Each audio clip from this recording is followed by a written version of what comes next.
Please come to order. We're running a little late this evening. Thank you. I'd like to call to order this Committee of the Whole on April 15th at 6:34 p.m. And I'd like a roll call, please. Quisenberry, Richards,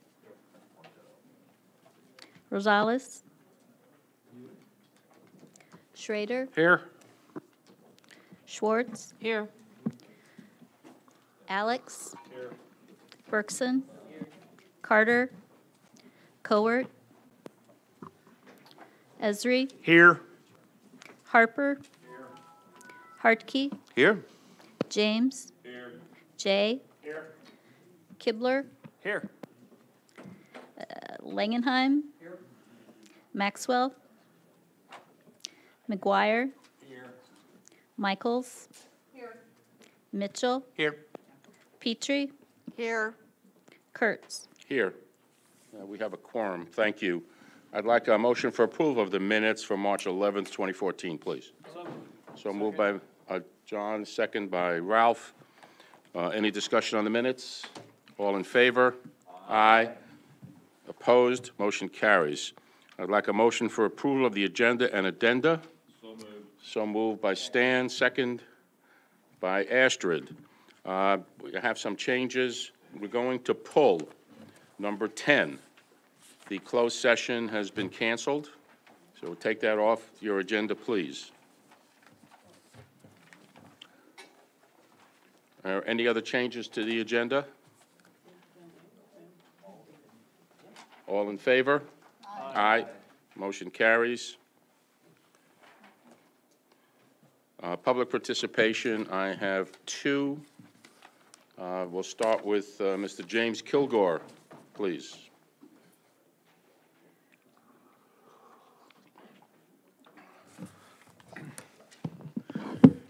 Good evening, James Kilgore, 511 South Draper, Champaign. I wanted to speak a little bit tonight about the criminal justice system and the facilities issue. First of all, I wanted to note the praise that's due the sheriff for the changes that he's made, which are a serious effort to comply with the recommendations of ILPP, that is to move the women to the satellite, to create a minimum security status for people in the downtown jail, and also to move toward citations instead of arrests. So I think that's to be commended in terms of moving forward into a different kind of framework for criminal justice. At the same time, I want to also talk a little bit about what are some of the facilities issues that seem to be rising to the fore. And one of the things I think that keeps getting dropped from the agenda is a recommendation that came from the National Institute of Corrections way back in 2011, and that is to use some kind of a temporary structure, minimum security structure, to house people with traffic offenses and other minor offenses. This is a way for the county to deal with some of the facilities problems that they have without spending millions of dollars on new facilities to house people who can comfortably and easily be housed in minimum security accommodation. And also, it provides a transitional moment for programs that will reduce the jail population to take effect without committing the county to large bonds.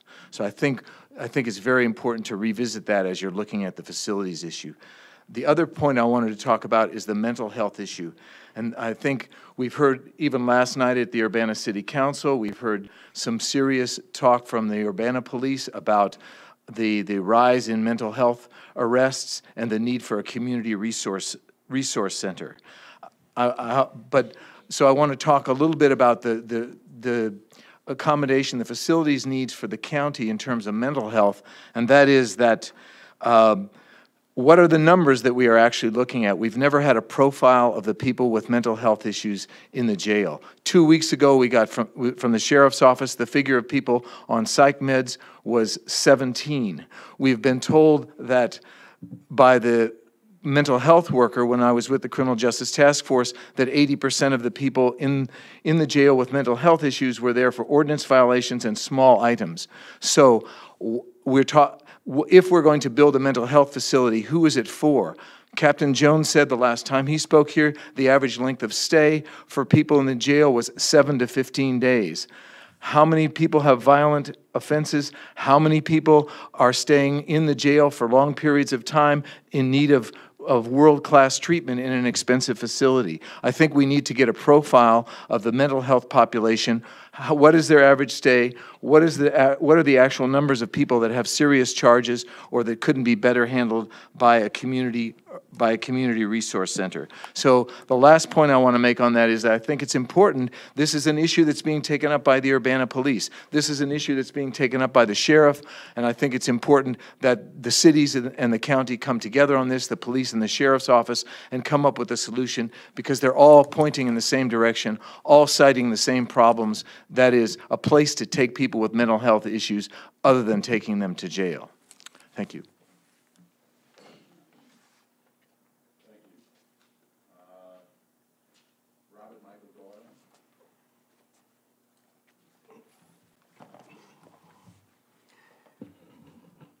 I'm Robert Michael Doyle. I live at 105 East Green in the city of Champaign.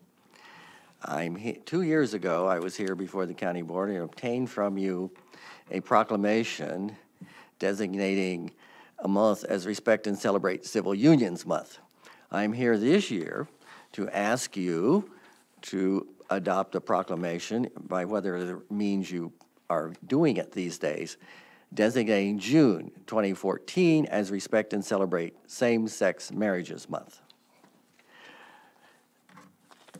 I will now read the text of the proposed proclamation, and then copies of this will be, I only have this one copy. I will get it to the administrative services, and they will get copies to you before your full meeting. I realize this cannot be voted on this month, but in order to proclaim June, you'll have to vote on it in May. Proposed proclamation designating June 2014 as Respect and Celebrate Same-Sex Marriages Month. Whereas, traditional marriage, defined as the union of one woman and one man for life for the purpose of mutual love and companionship and for the purpose of procreating and raising children, has served and continues to serve our society well. Whereas in recent times, women and men are forming marriages of limited duration, having children through adoption only, or by having no children, sometimes through a religious ceremony and sometimes not. Whereas on June 1st, 2014, marriage licenses will be available in all 102 counties of Illinois to same-sex couples. Whereas on June 2nd, 2014, Illinois couples who already are joined in civil unions may, at no cost for 1 year, have their unions changed to marriages dating from the day of their civil union ceremony. And whereas all forms of legal marriage are beneficial to the people of Illinois and to any children being raised by the couples, now therefore it is proclaimed by whomever that the month of June 2014 is designated as Respect and Celebrate Same-Sex Marriages in wherever. And the copy, for anyone who wants to talk to me about this, my phone number is 217-344-0910. You may call me anytime. That is a cell phone. And I welcome even suggestions for changes or criticisms. Please, no hate calls. But anyway, I will be trying to visit the caucuses again and your meetings. Tonight I have to leave to go to a meeting for gay and bisexual men, so I won't be staying. And a separate note, thank you for canceling the closed meeting. The law allows you to have full meetings, but you are not required to have a closed meeting for any purpose whatsoever.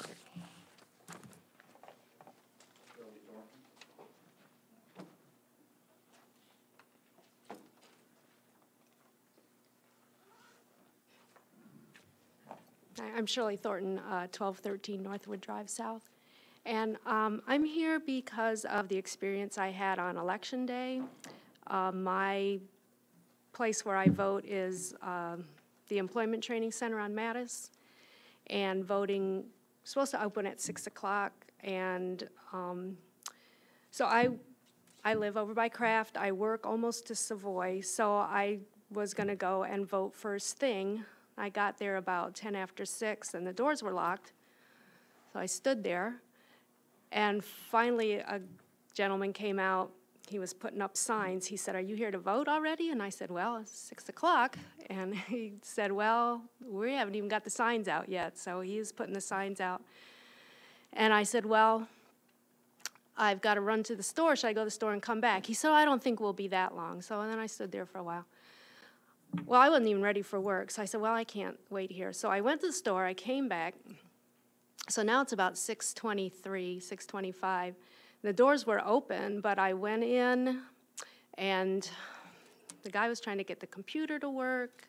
The other girl was looking through her book. She was like, "Oh, nothing's in order, nothing's where we're supposed to be." Nobody even really said anything to me. And they were running around getting stuff arranged. And so I finally was like, "Well, I've got to get ready and go to work." So I walked out the door, and then she said, "Oh, we're sorry, ma'am." And so then I went home.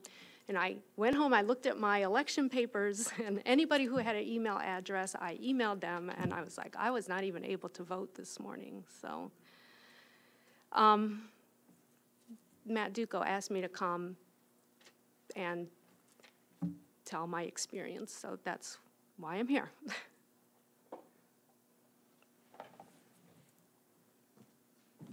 Is there anyone else who wishes to speak in public participation? Okay, thank you. I'm closing that as we speak. Next is communications from the board. Are there any communications? All right, I'm just going to have one, make a statement I had already made to Highway Committee. About a month ago, I spoke with Ms. Ann Schneider concerning the I-57, I-74 interchange.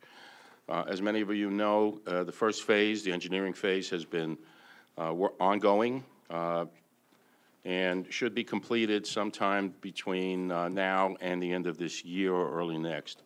I asked Ms. Schneider to please locate funding for the second phase of the I-57, which is the planning phase, so that if that was completed, when the money came available for the reconstruction of the entire project, we will be shovel-ready.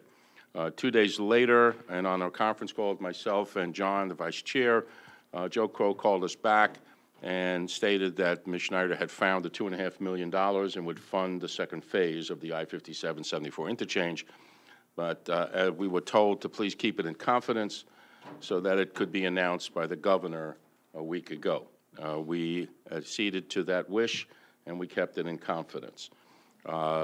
As you now know, we will have the $2.5 million that will complete the first two phases, and which will hopefully put the process to bed and will be ready for the funding when it becomes available, so that we can safely change that interchange and protect the traveling public. Second, I also discussed this issue with Congressman Davis in his office about 2 weeks ago. He is on the Transportation Subcommittee in the House of Representatives, and he, too, acceded to the fact that if he could find the money on a $300 billion funding project that the subcommittee is working on, that he would hopefully be able to address the situation at that time. So I just wanted to thank both Ann Schneider, the governor, and Rodney Davis for their help in securing this funding. Is there any other communications? We'll move on to justice. Well, let's turn it over to Ms. Astrid Berkson, Chair of the Justice Committee.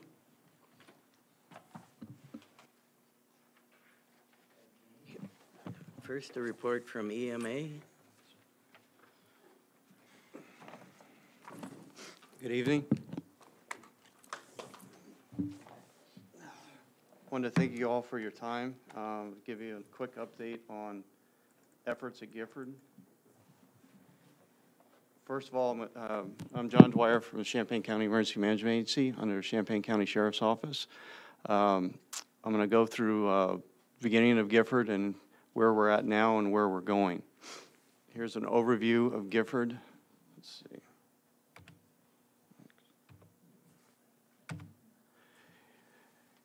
Here's a tornado as it hit the ground near Thomasboro. These are aerial photos of where the swirls hit the ground.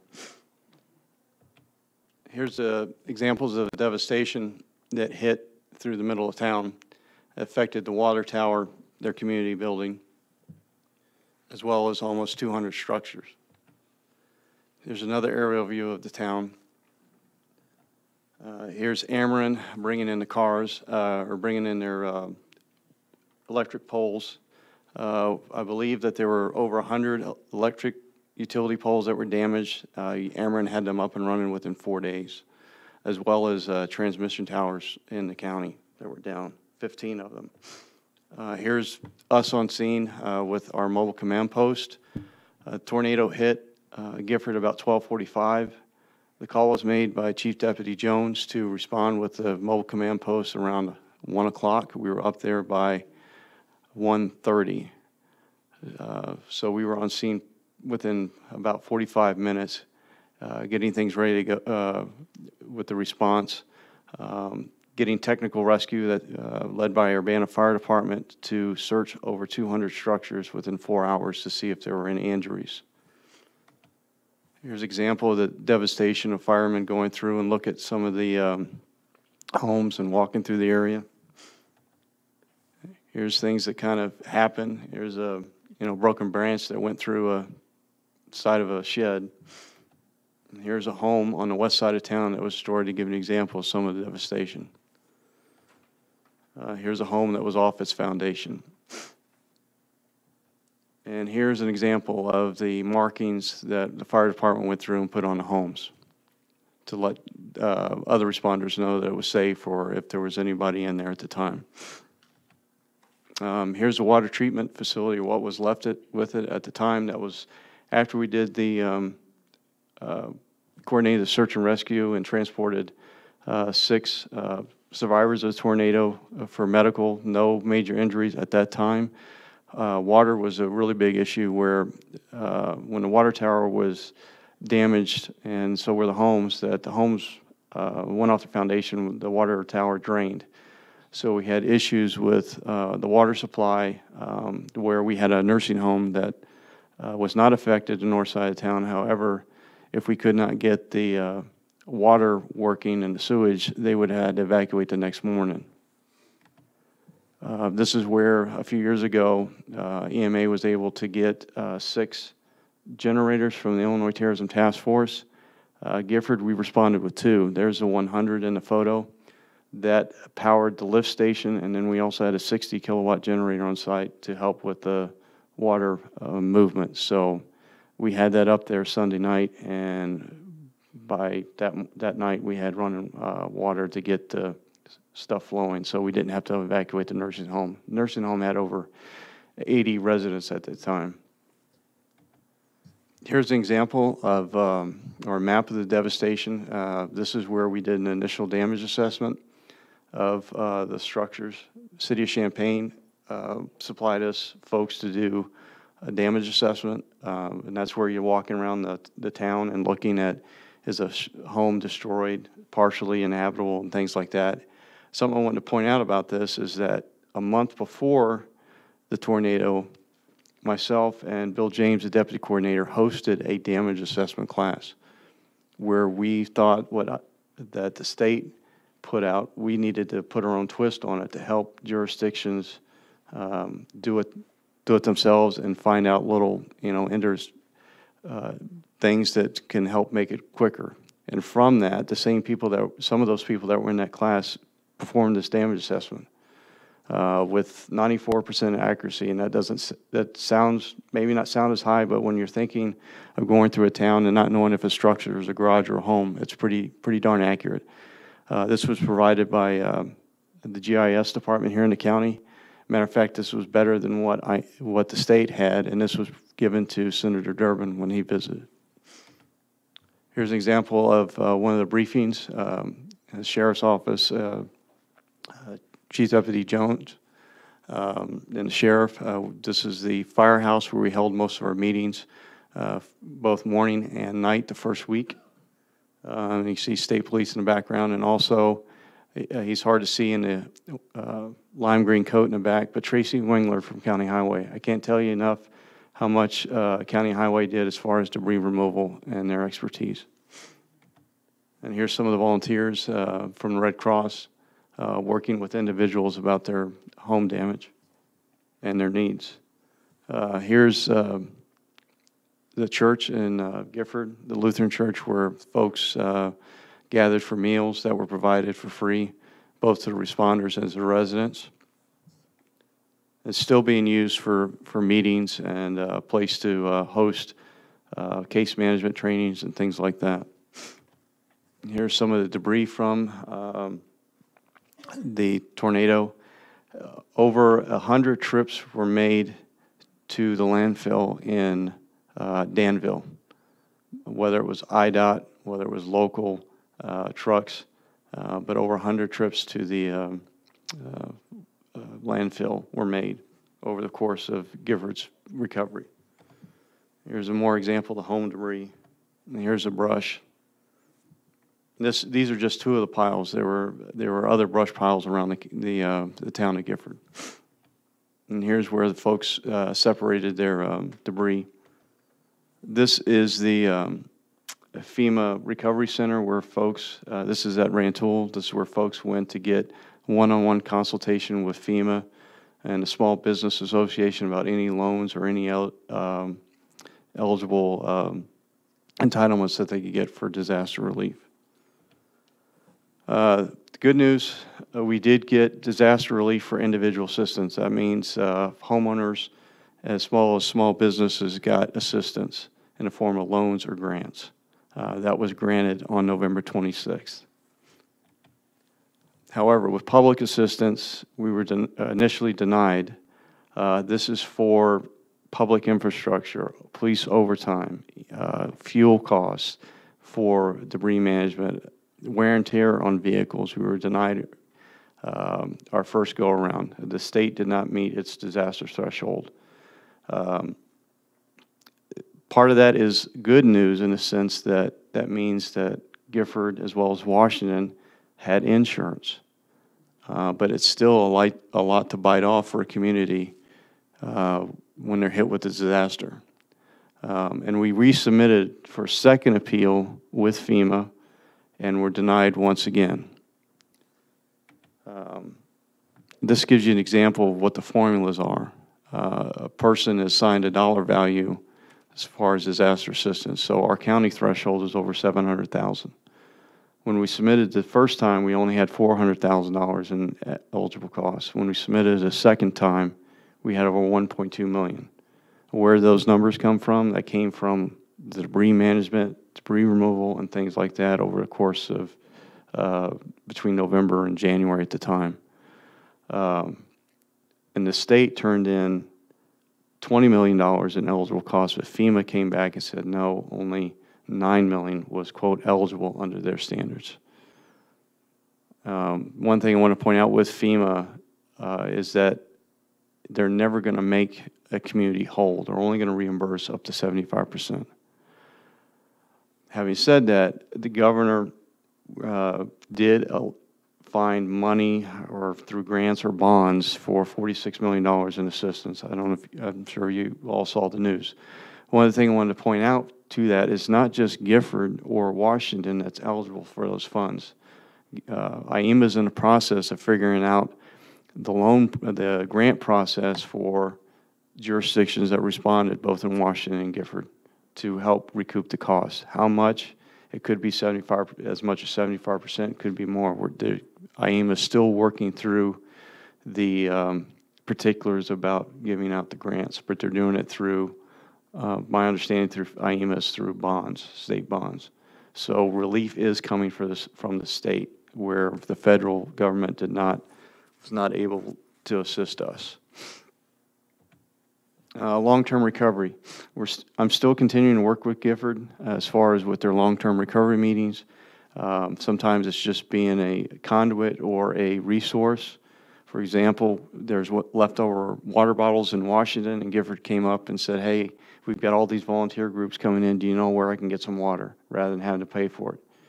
I was able to find pallets of water in Washington that's not going to be used, so now they're going to get water for all the volunteer groups that are coming in throughout the summer, from now until the summer. Also, part of the good news with long-term recovery with Gifford is the uninsured or those who need assistance is not as bad as they initially thought after doing the case management, finding out what the needs were there gaps in homeowners insurance and other insurance. So that's the good news. Also, you've got organizations such as Habitat for Humanity building homes. We're just waiting for this Illinois weather to cooperate. You know, 1 minute it's 70, and then last night we had snow. So this is not the time for rebuilding. So they're just in the process of identifying the needs and getting folks the resources they need. Also, I wanted to point out Society of St. Vincent de Paul. They have these programs called a house in a box, where they can furnish a home from kitchen to living room to bedrooms. Of course, Salvation Army's been working donations, as well as United Way. And the Department of Agriculture did provide a $600,000 grant to Gifford for the water treatment facility and for some funds to help with the water tower. There is another organization that I'll talk about, AmeriCares, is also, they're a nonprofit agency, is looking at helping with the water tower. Some of the lessons learned, documentation. Going through working with FEMA and IEMA as far as public assistance is like going through what I would term an IRS audit back in the old days, not today, when your chances of getting audited are slim to none if you make, you know, less than $200,000. It's not that we were deficient, it's just a matter of identifying what the costs are and what are eligible. And even with FEMA, sometimes they would say, well, this is eligible 1 minute, and then they said, no, it wasn't. So we're preparing jurisdictions with that, doing revised training, as well as also revising our procedures and holding other kinds of training.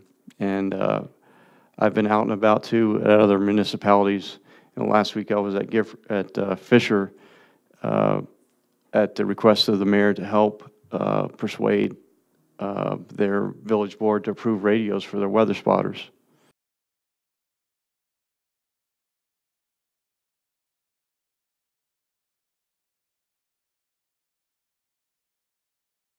Local responder agencies, government officials, and to, you know, the local ESDAs that, hey, something's coming tomorrow. And then that morning, we also sent out alerts to the local ESDAs and to the government officials about, okay, there's a thunderstorm warning or there's a tornado watch.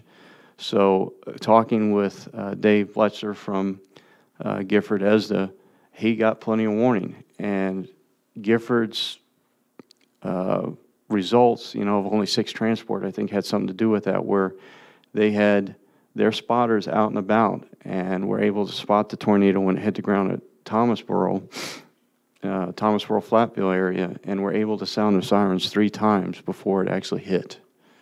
And it goes back to the dedication of volunteers. Dave Fletcher was still manning the fire station when Chief Deputy Jones showed up and was told to go home. His home was actually destroyed, and he was still manning the station. Some of the other things we're working on with documentation is in partnership with our search and rescue team, is we've acquired 2 donated GPS units that have picture capability, because when you're walking around, you can't see house numbers. So we now have GPSs that can be used not just for searching, but for taking a picture of a structure and it geocodes it back. Another thing is accountability.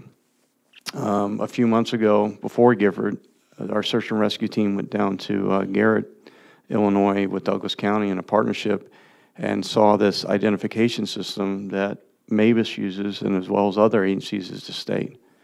Just here in the last week, I got word that we received a $22,000 grant to help identify volunteers and responders in an incident. So it's easier to track hours, locations, and things like that. And it's not just for a tornado. It could be used for a large-scale search. It could be used for a hazardous materials incident. So we're moving forward on that. Other lessons learned, mutual aid agreements.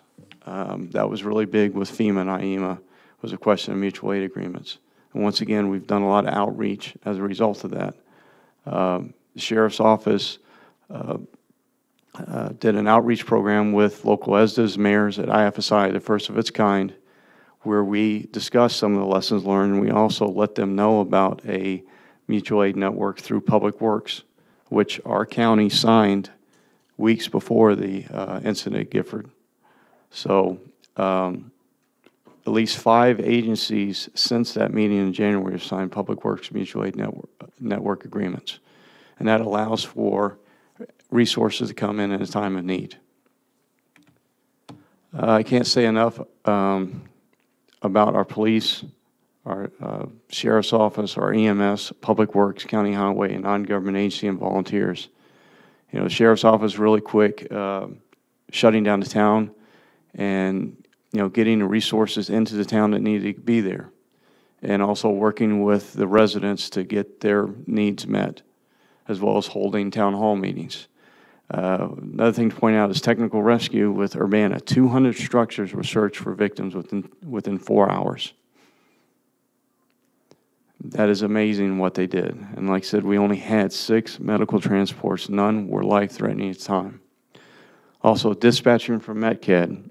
When you think about Gifford, their telephone system went down.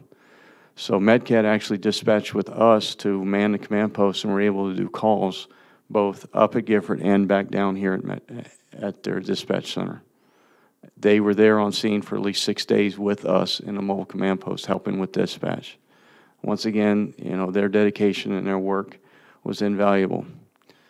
Sheltering, food service, and volunteer donations. Salvation Army, Red Cross providing food to the survivors and to the responders. Something to point out, over 17,000 volunteer hours were donated just in the first 2 weeks. And that's where this also, down the road, if we have another incident or a significant event such as this, and when we qualify for federal assistance, once again, we're only going to get 75% of our eligible costs. However, part of that 25% that the jurisdiction needs to come up with can be offset by volunteer hours. So that's where it's important to track the volunteers. It did not help us in this, but still 17,000 hours of volunteer time. And if you multiply that by $21 an hour, the average rate for a volunteer, you're talking over $370,000 worth of labor that was donated just in the first 2 weeks. Other highlights are damage assessment and debris management. Like I said, the damage assessment was spot on. It was noteworthy by FEMA about how quickly we were able to assess the damage to the homes and get them in to assess the damage for themselves. And the list goes on. And here's one of the signs for Gifford. So I'll open up for questions right now.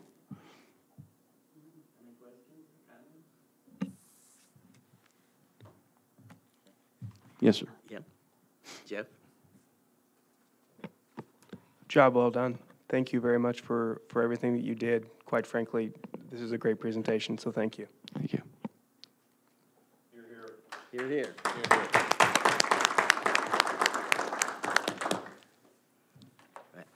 Yes, ma'am. Next. Just, we're in that season again. November wasn't typically. Microphone now. It- I don't think it's on. It is on. Yeah.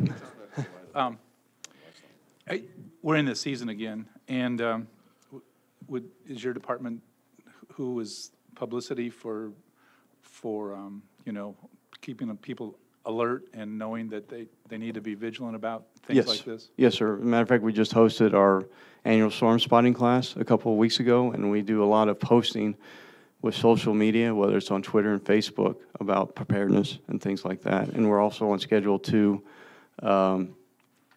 be at Play It Safe to talk about preparedness for citizens. Next week, I'll be at St. Joe talking about citizen preparedness. So we're doing outreach where we can and when we can. And you ask about being in season, yes. The other thing I'd like to point out is we're very vigilant with the National Weather Service. One of the things that we do, and the Weather Service has pointed out, is our local ESDAs and our local municipalities know that if they have a significant event outside, they send me a point of contact, the dates and the times, and I forward that to the Weather Service. And it, no pun intended, it gets on their radar. That was in effect for Play It Safe last year. If you remember, they moved it indoors. Well, part of that movement of indoors is because they got a direct call from the on-call meteorologist to say, look, there's weather coming in and it's going to affect you. So we're very vigilant with the National Weather Service, keeping them informed, and vice versa. Great. Well done again. Yes, sir. Thanks. Patsy? Yes, well done. It's amazing. There was just no harm to individuals, the 6, but it wasn't major. Could you list 3 things to leave to the public who's watching our meeting? What are the key things that you feel minimized human damage during this time? One key point I always bring up, and Chair Kurtz has heard me say this, outdoor warning sirens are for outdoors. I can't tell you how many times we get phone calls about folks saying, I was inside and watching TV and I didn't hear the siren. The sirens are for folks that are outdoors, and you may not even hear them depending on how strong the weather is. They did work in Gifford. They are a valuable asset, but the number one thing people should have is a weather radio. The second lesson is to have an individual plan. Like I said, it took 4 hours to search 200 structures. So you need to have an individual plan of how you're going to meet your family, and also figure out what you're going to do for those first few hours. Third lesson, or something I want to leave the public with, is the responder community. The Sheriff's Office, Fire Department, both paid and volunteered, Public Works, County Highway, the IDOT, they're going to be there and they're going to help.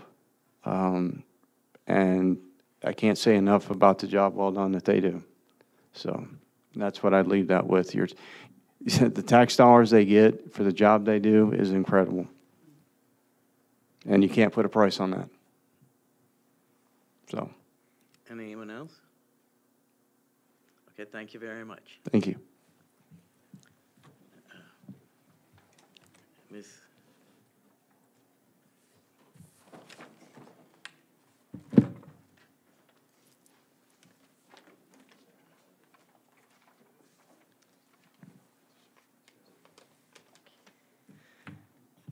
Good evening. I'm Katie Blakeman, your Champaign County Circuit Clerk, and this evening I have for you just a brief update on the jury system. As you remember, last summer I came to you asking for your assistance in a budget amendment so that we could spend the money to upgrade our jury system, and the purpose of that upgrade was to address some issues that we saw in the response rate to the initial questionnaire that we send out to potential jurors in Champaign County. And it was also to assist us in saving money on the printing and postage costs that we were seeing in sending out the paper questionnaires. As you may remember, what we were doing prior to implementation of this system is that we were sending out to all potential jurors in Champaign County a paper questionnaire along with a self-addressed stamped envelope, and we were sending that out and then asking for people to respond. And so we were seeing not a very good response rate from that. We were also seeing not a great response to the summons that we sent later. We had a larger percentage of no-shows, of people who simply didn't show up for jury service. So this was part of our attempt to address those issues. So I wanted to just give you an update on that. This first slide just explains to you a little bit to remind you about what this new system does for us. So rather than sending out a paper questionnaire to potential jurors, we're now sending a postcard. And on that postcard, the potential jurors are instructed to complete their questionnaire in one of four of the following ways. So they can complete a web-based form by going to champaignjury.com and completing their questionnaire online. They can call in for an automated phone system, which allows them to press 1 for yes or 2 for no for people who choose not to use the web-based form. There's also a texting option, so they can use a mobile phone to text the answers to their questionnaire. They can also use a QR or quick response code, which is a code that's printed on the front of each of the postcards and is unique to each juror. They can scan it with a smartphone, and then it will direct them to the web form directly from their phone, and will enter their individual juror ID number and electronic signature. So those are the options we now have for individuals to respond to the questionnaire. And this was implemented in September of last year. We also have 2 options for juror notification, and that is after the jurors have received their summons and they go through orientation, they can opt in for a program so that rather than having to call a number every evening and find out whether or not they need to appear again the following day, they can be reminded either through email or texting that we send out to them if they've opted in, saying you need to come in tomorrow at 9 a.m. and appear in courtroom H or whatever the instructions are. And we are able to actually set those instructions for each different jury group, depending on if they've been assigned to a trial. So it allows us a lot of flexibility. And it's been very, very popular. Jurors are very excited about it. So we're happy to provide. We did it because we want them to show up and participate. So this next slide just gives you an idea of what we're saving and cost. So the old system, we were spending about more than $13,000 annually on printing and postage. So that included printing the paper questionnaires and mailing them along with the self-addressed stamped envelope. At that time, we were getting about a 30% response rate, and so 70% of the ones that we sent were just being thrown in the trash, and that was a lot of postage that that was just being thrown in the trash. The new system, in the first 6 months, we have spent only a little over $3,000 on printing and postage. So a significant decrease in the amount of money we have to spend on postage, especially. A postcard is much cheaper to mail than a letter envelope, especially now we don't have to include the self-addressed stamped envelope. So we anticipate if we're sending about the same amount of notifications, that and we're anticipating a minimum of $6,000 in savings annually in printing and postage costs. So that's great. We're excited about that. The best news, though, that we're seeing so far is that the response rate to these postcards has increased to about 50%. So as I mentioned before, we were seeing about a 30% response rate, and we're now seeing a 50% response rate. So of the 50% who are responding, 29%, or of the total here, 29% of the people who receive the postcard are qualified for jury service. 20% of them are not qualified. The further analysis is when we run these numbers, if there are a few people who still have not yet been analyzed by, or have not gone to jury commission and have been excused or have not been excused, they're still in limbo. So we tried to pick a day where it was right after jury commission, but there's always still a few people who are in between. So that's what that number represents. So we are most pleased by that initial significant increase in the response to our questionnaire. So that gives us a larger pool from which to draw for the summons. The next slide will show you the response method. So we're just looking at this as we go along and seeing what's most popular. The web form is by far the most popular option for people to choose to respond to the jury's questionnaire. followed by phone. And texting is not very popular, but it's an option, and so we'll assess whether we will continue to do that in future years. Yes. Okay, how do you respond to a survey via text? I'm having trouble even imagining what that would Well, look so like. on the postcard, it instructs you if you would like to text your responses, you send a text message to an email address. And then it sends you the question, and then you respond by saying, yes, I'm a US citizen, or it tells you how to respond. And then it sends you the next question, and you respond. It's a little tedious, but it is an option, and so we're just trying to give them all of the options that we can. And given the makeup of this community, that we do have a large percentage of younger residents, we know that that's one way that younger residents do like to respond to things, so. Really improve the situation by just streaming the trial to their phone, and then they can text guilty or not guilty. Yeah. Yeah. And this final number here is paper, and that, we are still sending some paper questionnaires, and that happens when, particularly with our older residents, who will call and say, I just can't figure this out, and we first walk them through how to, our jury coordinator spends a lot of time helping people, but some people just would really prefer to do a paper questionnaire. And some of those actually, we're not mailing out, they're when they come into the courthouse, and we will print them their individual questionnaire while they're there. Okay, so the next few slides, one of the advantages to this system is that we're able to produce more in-depth reports about the demographics of our juries. This is one of the advantages that we looked at. So we are able to now run reports showing the racial demographics, the age demographics, and gender, and all different statistics. We do not have those numbers for what it looked like prior because we were unable to run that kind of number. So I just want to show you where we are and what we can do going forward is as we implement other programs, then we can see what kind of impact those programs do have. So we're starting with racial demographics.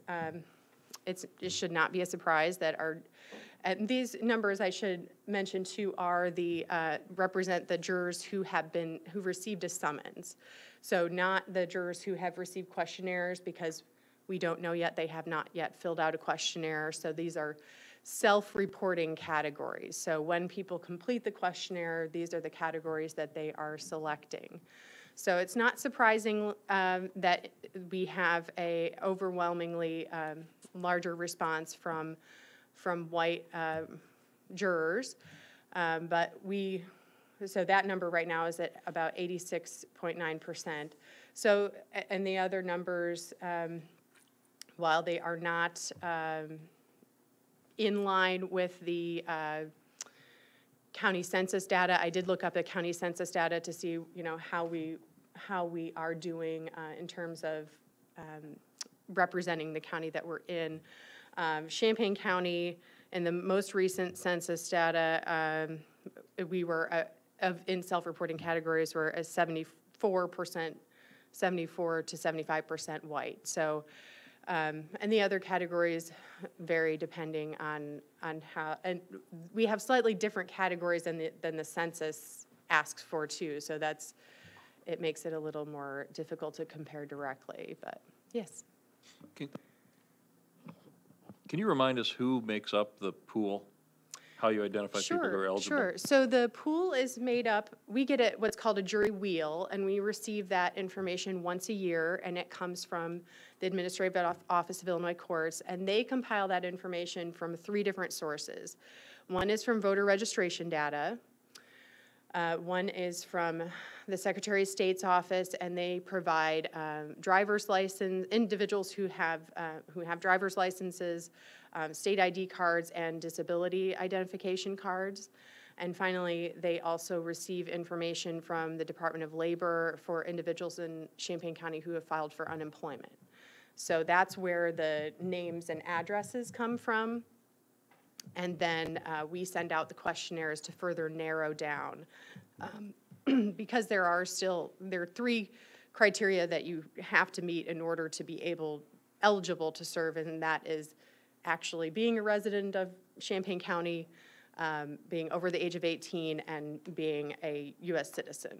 So those are the three primary criteria that they have to meet. So, and there are, of course, driver's license, and 16-year-olds with driver's licenses, and so we have to do that. So this is just to let you know where we are. I did look at the most recent court watching report, and that was the best comparable data that we have on racial demographics. And in that report, as of the 2012-2013 year, they were reporting that the jury makeup was about 88.5% white. So this number is slightly lower than that, but I cannot tell you if it's really accurate because that was a smaller pool. So we'll just continue to look at this as we go on. For age demographics, we are actually, oh, I'm sorry, I didn't mean to. Oh, I had a very quick question. How do we avoid repeat jurors? I know of some people that get called very often. Okay. Well, our system. And I know it's sort of random. It is random, and what we do, we take the jury wheel that we receive once a year from the state, and that information includes many of the same names every year, but they cannot be called more than once in a year, in a calendar year. They can be called year after year, and it's something they can express frustration to the jury commission if that does happen. But I promise that is random. The computer system that we use uses an algorithm, and it chooses random names. If you're rolling a dice, this is what I tell jurors all the time who say, I swear I've been called 3 times in a row. I say, well, you can roll a dice and you can get a 5 3 times in a row, and it's not personal. It's just random. So, Okay. but they cannot be called more than once in a year. So that's the answer to that. So for age demographics, it is showing that we are actually quite balanced across the different age categories. So that was really nice to see that and I believe that we don't have the numbers from prior to implementation of the system, but we do have a larger percentage now, it looks like now, of younger jurors than perhaps we did before. And anecdotally, we can observe that as well. The gender demographics are also quite well balanced. They're about 52% male and 48% female, and that we think can be attributed to the fact that, Champaign County is 50-50 according to the census data, but one of the exemptions under Illinois law is for nursing mothers or for individuals who are the primary caregivers of small children or other family members, so that can attribute to a lower number of female jurors participating. And finally, one of the most exciting things that we have seen, we have been able to track of the number of individuals who have received a summons, 97% of them are showing up. So that is wonderful news for us. And we anecdotally knew that we were seeing a lot more jurors actually appear, but we weren't able prior to the implementation of this system to track it specifically in this way, but now we are able to do that. So we are very pleased to see that that so many of our jurors are actually showing up. That's what they're supposed to do. It is the law, but sometimes people don't. So Okay, thank you very much. you're welcome. Oh, Patsy?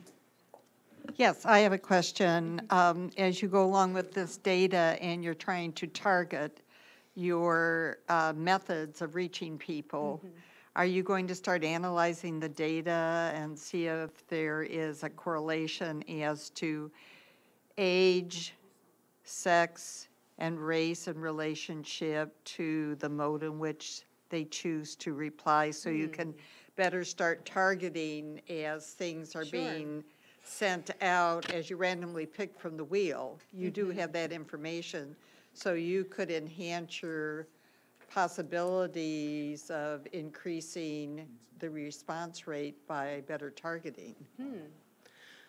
We have not done that yet, and I'm not sure if we're able to, at this point, if we're able to delve that deeply into by response method, what the demographics are within that response method, but that's definitely something, if it can't do that, I can certainly ask them to program that in so that we can, but that, I think that would be very interesting for us to be able to look at. So thank you. Anyone else? Michael?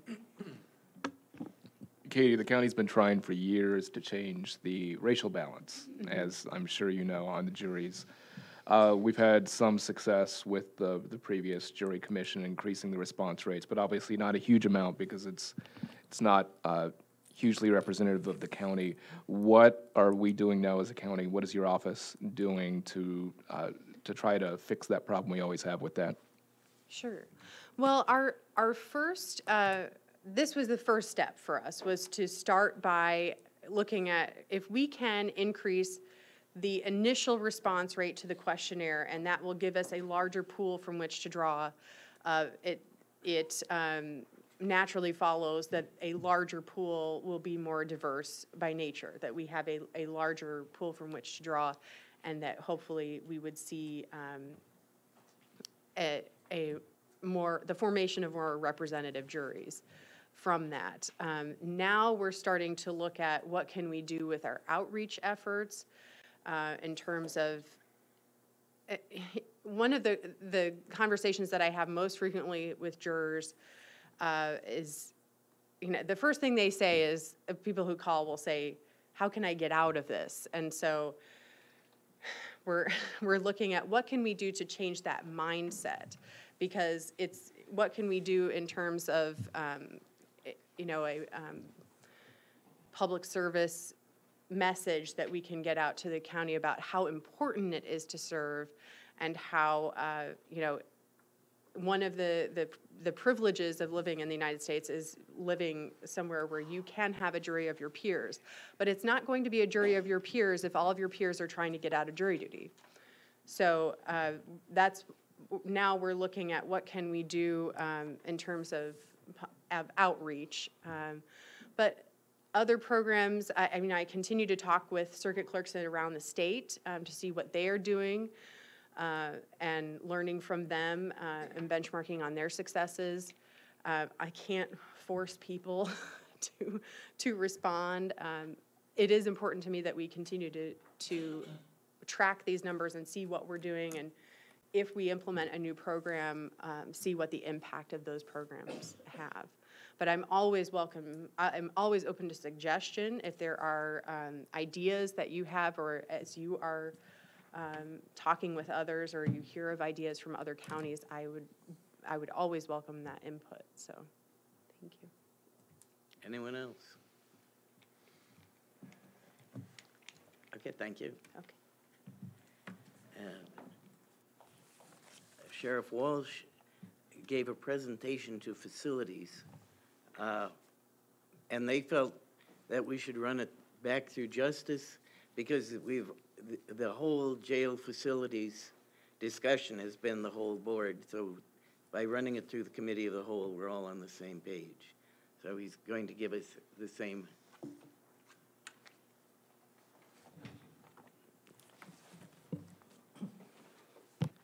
Good evening, everyone. I'm Alan Jones. I'm the Chief Deputy, the Sheriff's Office, and with me tonight, obviously, is Sheriff Walsh, and encouraged him as to meet with you. March 4th, I came and spent some time with talk to you about it tonight, hopefully pare it down, answer any questions that you have, but take you back to a couple different things to set context. Remember the letters that you've received from Sheriff Walsh over the past several years talking about the facility and the conditions. Please remember the NIC study that was presented to you and referenced to you in several different times. Please remember, in reference to what I present to you today, the ILPP study and a subsequent letter that we all received, or that you received, and I got to read a copy of, in February from Dr. Kalmanoff in follow-up to kind of close these things together, and the Community Justice Task Force that was put together that had many recommendations in relation to all of the different aspects of housing and maintaining the custody of the inmates that we're required to keep. So this is a rehash of what we did on March 4th, but we talk about a couple different things. So set context. The physical design of the jails, the two jails, when we say jails, one system, two separate buildings. The total capacity is 313. The total bedded capacity at the downtown jail is 131 inmates. The satellite jail bedded capacity is 182. Keep in mind that there's a chance that number of 182 could be exceeded because of people housed in booking, or say if there was a mass arrest situation and there were a lot of people in the booking area. That's not in our bedded capacity. We're talking about beds, cell blocks, cells, places specifically to house inmates, and that's how we derive these numbers. Let's take a look at the history of Champaign County in regards to what we know is what we call the average daily population. And if you look at this form that I presented you, it goes back to 2004. The top line that you see here is going to be your bedded number of inmates on average per day for an entire year. So as you see in 2004, our number was 340 inmates, plus or minus there, on average per day. You go all the way to the far right, and we ended and concluded 2013 with a average daily population of 284. Sorry, Alan, can you clarify, does this include electronic home detention, or is this just in the jail? In this, electronic home detention did not exist until, I want to say around 2009, 2010, somewhere in there, maybe even later. And so when we talk about these numbers in this scale, it talks about all inmates that we're responsible for. 2004, no such thing. So those numbers that we're talking about, 2004 and 5 and 6 and 7 and all, those were physically housed in the jail or jails in the jail system. And we move towards the right, it still includes home confinement. But if you really broke those numbers down in 12, and I have those details, that some of those people were actually housed or could have been housed in the home confinement program. You bet. The other lines that you have down at the bottom kind of show you the difference of what's going on. The purple line is our pretrial number. Pretrial populations are those that have not been convicted of offenses, that are waiting for the disposition of their offense, and the majority of them are held in some sort of bond. The bond is the surety that they'll show up in court. The green line shows the sentenced inmates, average daily population numbers, again, average per day. So when you look at that back in 2004, we had a very high pretrial population and a significant sentence population. And you notice that as time progressed, that dropped. The pretrial dropped and the sentence rose. And then as you get in 2012, we start to see the flip again. And one of the hardest things to maintain is a pretrial population because there's no determinate end to when they're going to be released. It's dependent upon when they post bond, case dispositions, all kinds of factors. So we saw the, I say unfortunate and difficult task of managing a jail population with a higher pretrial population as we ended 2013. The next slide shows you the monthly summary of average daily populations for the months of 2013. This slide, Mr. Alex referred to the home confinement group. That is the light blue line at the very bottom. On average, daily population of the home confinement group is in the bottom. The green line is your average daily population of the sentenced people in custody within the facilities. Add those two together and that'd give you your total sentenced people in our system. All right. The purple line is our pretrial population. And you can see that the top line is the bedded population, and in general, it rises and falls with the pretrial. It pretty well mimics what our pretrial population gives us for the month. So you see the lower numbers towards the start of the year and at the end of the year, weather, potentially weather-related. You see the higher numbers throughout the summertime. It could be that the crime increases during the summer. It could be that portions of the justice system are on vacation and cases aren't progressed through. It could be that state crime labs have people on vacation or backlogs and so on and so forth, okay? Many different factors can go into these different determinations. 2014 to date, our numbers look pretty good. I'm very happy. I wouldn't say happy. I'm pleased and optimistic at the patterns that we have seen since the discussions have taken place in the community to manage the populations. We started out January 137. We finished March here recently, 131 in the pretrial population. My pretrial population, again, dictates the crowding issues that I have. Average length of stay remains down into less than, on average, about 17 to 18 days, on average for all inmates. And there are some changes and fluctuations when we break it down by women, men, sentenced versus non-sentenced, and so on and so forth. But we're able to have, on average, in the month of March, 34 people not physically in the jail building because they're on home confinement. And our numbers are manageable from here. So it's very important, and I tell this story. We back in January, we've got an interesting email from somebody in the courthouse system, justice system, and it pointed out a number that was around 170. And if you think back to the numbers that I talked about, the bedded capacity at Satellite Jail was 182. If our total jail population was around 170 or 180, it would seem, and it did to us, let's take a look and see what we can do about moving all inmates from the downtown jail and put them at the satellite, because we haven't reached the capacity of the satellite jail when our numbers are in 170s, 160s, and those areas.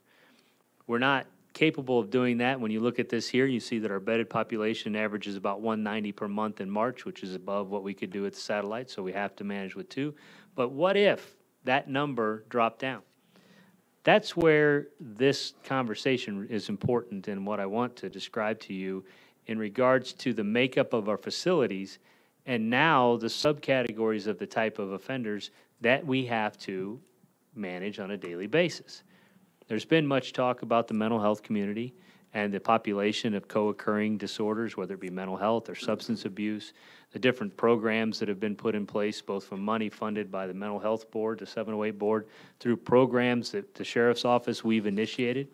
There's the reentry program that you guys have sponsored and moved forward with and found some equitable program to begin.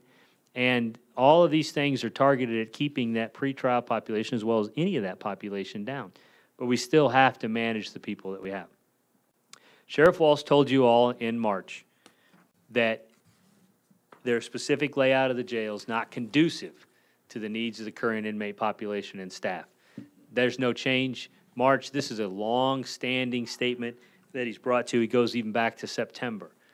Even if the number of inmates is substantially reduced, we still do need to provide the right kind of space to handle the current inmate population. Desirable programs safe for staff and inmates in legally required separation, as well as appropriate cost and effective security levels. I'm sure many of you are up with the news. There's a recent case about a communicable disease, airborne pathogen that we all have to deal with. Should the courts order that person to be confined, to comply, we do not have the facility to address that. We do not have the medical room, if you will, the reverse pressure or zero pressure type rooms to do that. We would have to rely upon other things and capable to handle it. We'll find a way to manage it. Okay, that's one example, and that's kind of extreme. But when you look further, we don't have the ability to allow a person who is required to stay the night in jail for whatever reason and is required to have a breathing machine to sleep with at night. They call a CPAP. We don't have an electrical outlet in any cell that would allow us to plug in electricity to manage that machine. So we have to make adjustments in how we manage our inmates. And these are the types of things that would get us into the nitty-gritty, the daily operations, where we want to be able to manage the population. We want to provide legally appropriate separation. And we want to do it in the most cost-effective and safe way, but the facilities themselves are not quite designed to do that. So let's take a look at what I've called the anatomy of the jail population. And this is what our first kick at this was. Inmate population on January 10th, 2014. That date was a Friday. We know that it got where we needed to be in regards to the satellite jail capacity of 182. There's 170. And what I did was I provided you on the left-hand side of this screen where it says the downtown DT jail, that's our term for downtown. On the right-hand side, it says SAT jail, that's our term for satellite. You see that on January 10th, we had 131 capacity at the downtown jail. We had 28 people total there. We have 182 capacity and had 142 at satellite jail. You look, there are blocks that are empty. F block, G block, F block and G block. They hold 18 inmates each. Those are empty. And that's at the downtown jail.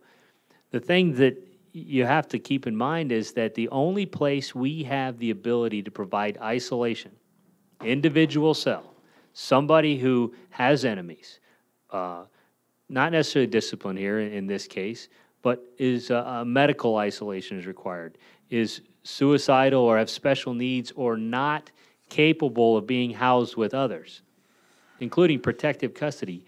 Those things you will see in asterisks next to their number. So in A block, in B block on the left-hand side, in E block, at the time, E block was basically our group that had enemies that requested protective custody or special housing, so we had a group of people we needed to manage in that way. All right, and then you look over at satellite jail, and there's a group of folks that in the housing units, B1, 2, 3, 4, see all those different housing units? No asterisks in that group. The ability to manage a special need inmate does not exist for us in the satellite jail the way we have it built. Okay, yeah. So Alan, if I could just clarify, so for example, the downtown jail in the E block, it's got 12 beds, but 6 people. I assume that's because those are double cells and you just have one person do a cell. And that's what we have done in that case. Okay. Mm-hmm. And you know what? There could be 2 guys that, and those are all male at the time in that area. There could be 2 guys that wanted to share a room because they want somebody to talk to. Yeah. So you know, they needed to be in that block as opposed to another one. And there's a varying ranges of reasons that they would want to be there. So we look at this, and the point I want to make is you know, ILPP found in their study, Dr. Kalmanoff specifically said that neither of the jail facilities currently offer the flexible range of housing options needed for the range of offenders that a jail typically handles. And this is kind of a schematic to show you, to try to demonstrate that to you, that even though the raw number looks like it's going to be that way, we could physically place them into cells and blocks and get the numbers and move them all there. But that does not give us the separation issues. That does not take into account the special conditions that each and every each person brings with them, as well as the female population that is in and of itself separate and must be sight and sound separate from the male population. Okay, so that's January 10th. That's 170 there. Go to March 2nd. That was one of my favorite days. 155. That was this just before I presented to the facilities committee. And you look at that number, those, you know, the number of blocks that were empty was higher, even out at the satellite jail. On that date, if you look at the satellite jail, which is the right-hand side, you'll notice that F1, for example, that was actually a female holding cell, somebody that was in recently arrested. F3 was a female as well. And when you get to A1, our total female population, I think on that day was 9 inmates. Okay, and you see that there were several of the individual cells that were empty up front. those H1, 2, 3, 4, that stands for holding. That's in our satellite jail holding. That day, March 2 was a Wednesday, if I checked my calendar right. Could have been a Monday. Should have been a Monday. It was a Monday. I wrote the wrong day down. So that's a Monday, and the reason there's 7 in the holding H7, we have bunks in there, 4 separate sets of bunk beds with 8 total sleeping beds. Those were folks that didn't have a choice. They couldn't bond out, or they weren't going to make bond, and they had arraignment court on that day. These snapshots are generally taken in the morning when we put them together. Mr. Alex. So, A1 and A2 at the satellite jail are where the women are housed? Currently, yes. And the reason that A2 is empty is because those two, I don't say pods, but blocks, whatever you call those, are, I mean, they can't be separated, right? You essentially have to treat them as a pair to get the separation between the women and the men. That is exactly how we modified without building anything, is by design, the A1 is physically completely separated from any contact with the men. A2 would be where we would put them if we reached the 13 number. But you couldn't put men in A2 if you had women in A1? I'm not going to go couldn't, I'm going to say we prefer not to. If we absolutely had to, and unfortunately our numbers have been, we don't. But the reason we see, if you only had one woman, you'd probably still have A1 and A2. Yes. You dedicated for women. Okay. Yes. Fluctuate that number as you wish, right? Thanks. Now, yeah, and if we had one, we would probably still use that entire block. So, again, back to what ILPP told us, is due to the structural deficiencies, proper segregation of special needs, mental health, medical and medical inmates hasn't been feasible. And here again, their finding is accurate, and this is what they point out to us.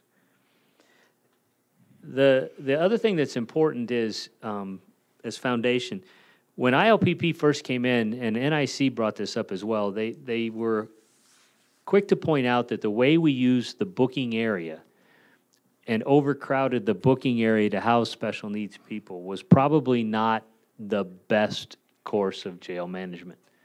We took their results, their response, and we looked at it.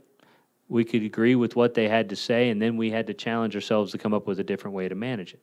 That's why we've worked so hard to keep the numbers in what you see as F1, 2, and 3, H through 1 through 8, as free and clear as possible. Those aren't intended for long-term housing of people. And that's what we had traditionally used for those that needed, for example, the CPAP machine, those that had medical issues, because, and I'll show you a diagram of the facilities here and why it becomes the easiest way to do it, and the challenge that we've gone through now with that. April 14th, early morning, 7 o'clock snapshot, our population is at 179. We have, break that down and take a look at, you'll notice A1 and A2, now we actually have 14 females, probably 15 total. Take a look at the asterisks, though. What hadn't shown up in A1 or 2 before at the satellite jail was special needs of some type or another.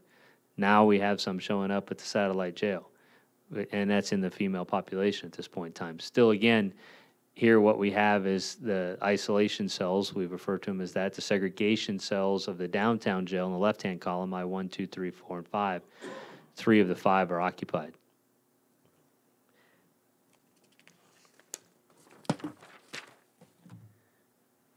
When you look at this, the downtown jail schematic, north is actually down. It's an improper presentation. I do apologize for that, but the orientation of north is down. And the cells that you see in red are the only individual cells we have where when we must provide separation and management for an inmate, that's the only place that we can place them in the downtown jail, and the officer have the ability to stand at the door and interact with them. Okay? The ones that you see in yellow are other places where we have special management inmates, but the officers will not be able to stand at their door and see them. The officers will be in what you would see here on this is the green rectangles outside of each block. And if you've been in the facilities, you remember some of the small windows that we had to deal with there. Right. The day that I put this together, we talk about the January 10th If you look at those gray cell blocks, the grade cell blocks that hold 18 and 18, those were all empty at that time. But we had inmates in 4 of the 5 individual cells, in 4 of the 5 in what would be the A block in the yellow area up there. 6 in an E block, it's actually double bunked, but there was one in each room there. And the K block is one of our smaller ones as well. We had actually had somebody in that one. So when you look at that, take a look at now what we have at the satellite jail. Remember, I used the colors of red to indicate what would be quote-unquote isolation or individual cell where an officer can stand at the door and see the inmate. There are none in the pod areas, A and B pod, the main housing areas where we hold significant number of inmates. They're in booking. What did ILPP and NIC tell us about our housing and booking? We're not doing the best practice. So while we still, based on limitations of the facility, have to do with what we can do, we try not to crowd that. And you'll see the January 10th day. The blue areas, those were general arraignment housing. People were waiting to appear in court, and that's where they stayed. The kind of fuchsia or was attempt to be pink area, those were those we identify as F1, 2, and 3, the female areas. And I put a red cross, if you will, in the medical area. Now note that I said that we'd end up with special segregation, medical, mental health, or administrative seg could end up in those red cells at the satellite jail. The nursing staff would have to travel some distance and through a couple secured doors to respond to the area where their quote-unquote patients would be. So the difference in the facility here shows us that our management, the layout is not conducive to the proper management of the group.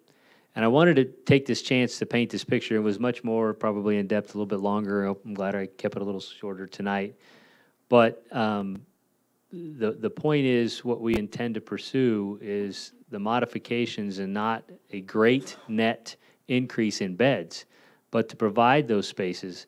When Mr. Kilgore spoke tonight, and something was brought to our attention. What's the type of medications and the offenses and how long they're going to stay? Good questions. We're going to add that to the list of things that we're studying and try to see how that'll come into play. But we need to start planning now and moving forward to give us something to actually make us, give us the ability to better manage our inmate populations. Questions? So first I want to also thank you and the sheriff and so on for doing so much to reduce the population. I understand your point that it's not the numbers, it's the design. My question is the following. The satellite jail is pretty new. It's 20 years. And from what you're telling us, and in ILPP and so on, it's poorly designed. How do we make sure that we don't repeat? Because I obviously have no clue how to design it. But it was designed by somebody who supposedly knows. I don't think I designed it. Somebody who's supposed to know how to design jail. So I understand there is more mental health issues that might have been 20 years ago. But the issue about men, women, enemies, disciplinary, that was always there. So it's probably not a question to you. It's more us asking ourselves out loud, how do we make sure that this time we'll get it right and not spend that many more $1 million in 10, 15 years? Oh, by the way, we forgot we should have separated that thing too. Right. Now, while I was an employee at the sheriff's office when this process was taking place, I was not involved in the satellite jail. The response that I feel I want to say is that the steps that we anticipate in proposing the request for proposals and the studies that we have, that things that we're looking for, the interaction and the feedback we're getting, should better position us to be able to answer those questions. It was presumed that both facilities would operate as one system. And I think that puts us in the disadvantage. Follow up to Rachel, I would just say that, as time moves on, I look at it as an automobile or anything else. The way we do things changes. Hindsight, we can all say, oh, we could have done it this way, or we could have made the windows bigger, or we could have gotten more natural light, or what have you. But just like now, whatever comes forward, it's the best at the time. And there'll be some new avenues, some new heating systems, what have you. but whoever would have thought in this day and age that we would have the mental people in there that need the extra care and the extra services. That wasn't what jail was about. So that's come on, and it's made the job harder for officers and for the building. So all I can tell Rachel is when we look at it, there's no guarantees. I mean, you do with the best you have, and 20 years from now, there's going to be a county board sitting here saying, what were those folks thinking? Because when we built the downtown jail, and I was a lot younger then by about 10 years, things back then, that was sold as the next thing for 50 years, and it didn't last. And to hammer the point home, no matter what we build and how we build it, we got to make sure that we maintain it. Just because you build something new, because I bought plenty new cars, and I wish I wouldn't have, doesn't mean it's going to last. Sheriff? I moved up here, and I guess I really didn't need to because Alan summed it up. At the time that was built, they anticipated operating 2 jails, so that was one of the factors, and you just said the other. I've been in office, this is going to be started, this is my 12th year, a long time. Alan says I'm old, really, and I am. But when I first took office, we nowhere near had this kind of medical and mental health problem, and those are 2 separate things that often interrelate. And as long as I moved up here, I wanted to just say one little correction, because Alan was young at the time. My predecessor actually had what he called CHIPS, which really, we changed the name and we expanded to the electronic home detention. And the other thing, when you look at our older numbers that were kept by the computer, they blended some of the electronic home detention and our truly bedded prisoners, which is what Alan's talking about. When you look at those 3 slides, it's bedded in-house prisoners. We still have our EHD. But yeah, you guys said it. I didn't really need to move up here, but since I'm here, I had to say something. I'm a politician. Max? I think something that was brought to light is the special needs. If you look back years ago, what were your special needs, let's say 3 to 5 years ago? And then how can you anticipate special needs today? Or like if your population shifted to all special needs? Go ahead. Here's, when I started in the jail in 1988, and at that time we had these same special needs, not the volume that we're having now. I could cite you the names, and some of these folks are even related now. So from that perspective, we know that we're going to get them. It's the volume of what we have, and then to me, it's the best case scenario of how to manage that, and to have the facility to be able to give and to care and to provide in the best way. But I guess my question is, if, it's 10%, but then your population shifted and it was 25%, how could you facilitate that in what you have today? In what we have today? Hopefully you guys are going to say, okay, let's hire somebody who's an expert, and we're going to make our best prediction about what our future needs are. But there are many things beyond our control. I mean, 10 years ago, nobody knew the state was going to close all its mental health facilities. 10 years ago, I don't think anybody knew there were going to be this proliferation of folks who need some kind of medication to function in society. So we could all make the best, I hate to use the word guess, best prediction we can, and we could be off. If all of a sudden the state reopened some institutions or did something different in terms of medical care, our numbers could go down that have these special needs. But right now, they're staying up there. The other thing, and you're right, Alan wants me to point out, where we're at today, it changes with the weather, it changes with what's going on in the community. You got shootings in Champaign that may change. We start making arrests, or CPD does, we may increase our population. I guarantee you, many of them are drug users. They are sick physically, not just mentally. It's going to increase. The other thing that could change this dynamic tomorrow, if we got a new state's attorney, if we got a new sheriff, if we got a new presiding judge, any one of those 3 has a dramatic impact on how this is viewed philosophically. So I didn't really answer your question, but that's as close as I can come, Max. Patsy? I hope as this conversation proceeds about facilities and need for facilities or not, that part of the conversation does include design that can be internally redesigned. And that seems to be one of the blockages with both of these facilities.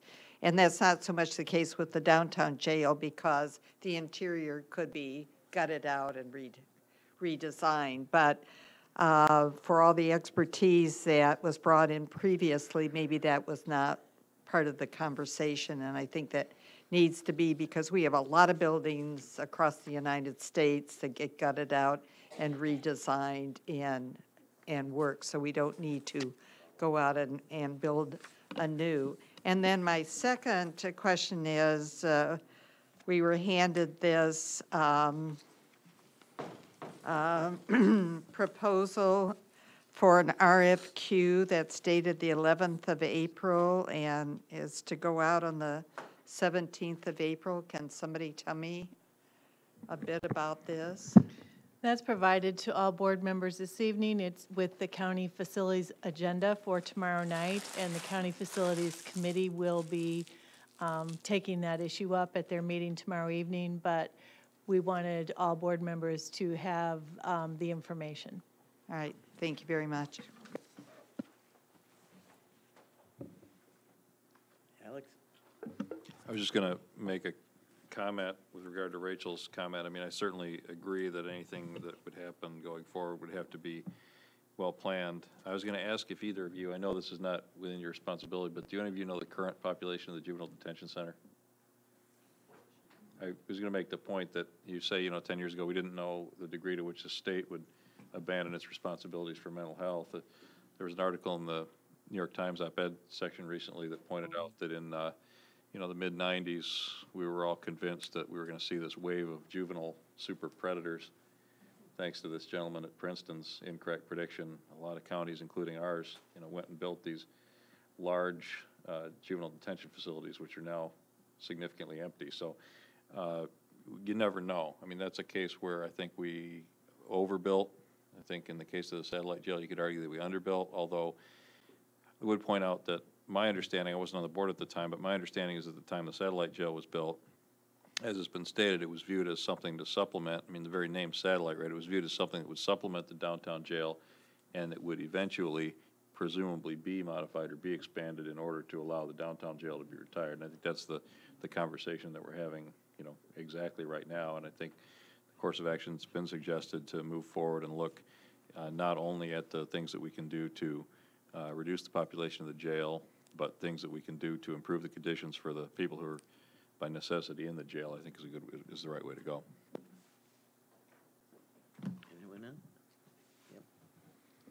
I would just agree with those comments also. I think things have changed with the population and that we need to better address the population in the satellite jail.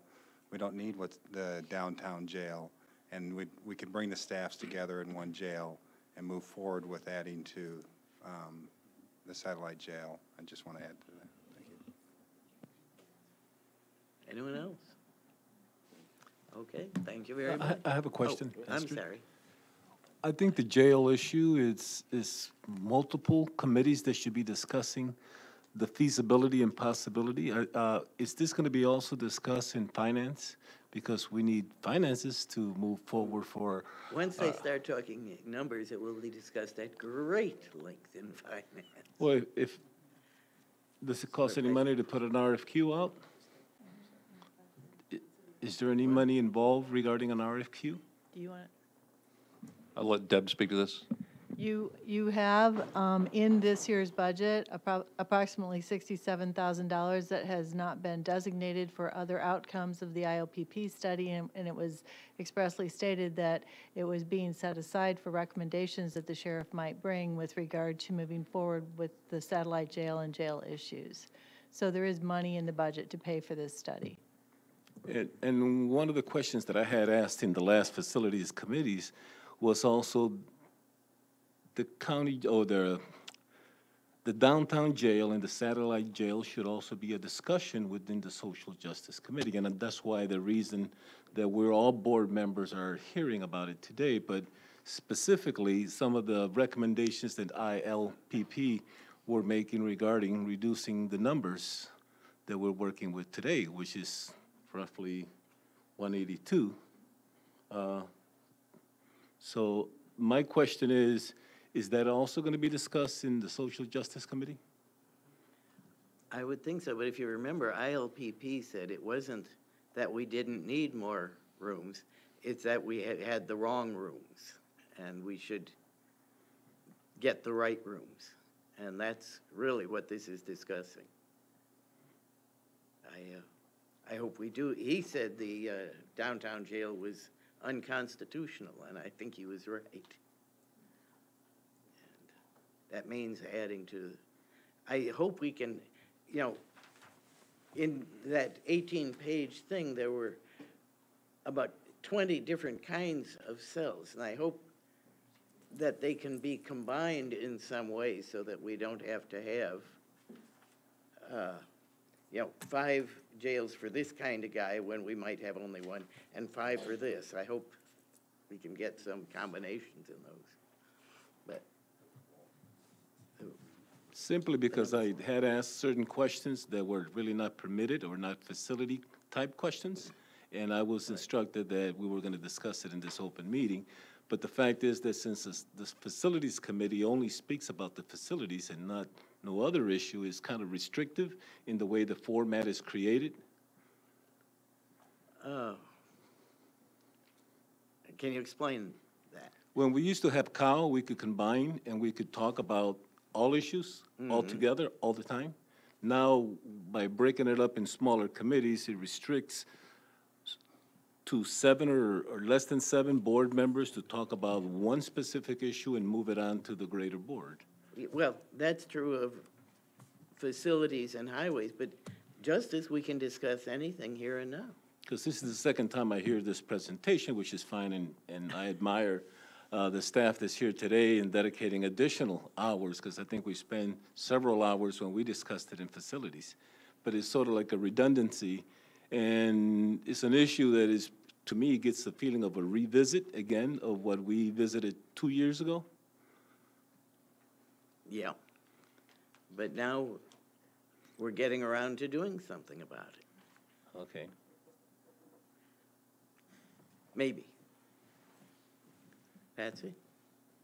I'd like to build on what Geraldo was, I think, aiming toward, and that is the way I read this, that this RFQ, if it's approved tomorrow evening, it's going to go out, and there will be little chance for the whole board to have any input as to the content of this RFQ, and we certainly haven't had time to read it since it was just laid on the desk this evening. And so this has been a document fully prepared without a chance for the whole board to have any comments, input, anything about. And procedurally, I find that probably not in the long run the best interest of the end result of this. Geraldo? Yeah, my concern that contained in this RFQ, there is a timeline of July 1st for contracted services beginning. So I'm thinking, that it feels like we're anticipating already movement towards where we were 2 years ago. And I think there needs to be a lot more community participation and discussion, and perhaps through the various committees that we have in place, that I would like to hear feedback regarding this proposal request made to us today, which will be addressed tomorrow at the Facilities Committee, that will be placed on, well, it will go out, I believe, on the 17th, right? If it gets approved tomorrow? Right, so it's something that is going to be in motion with a deadline of July 1st for contracted services beginning.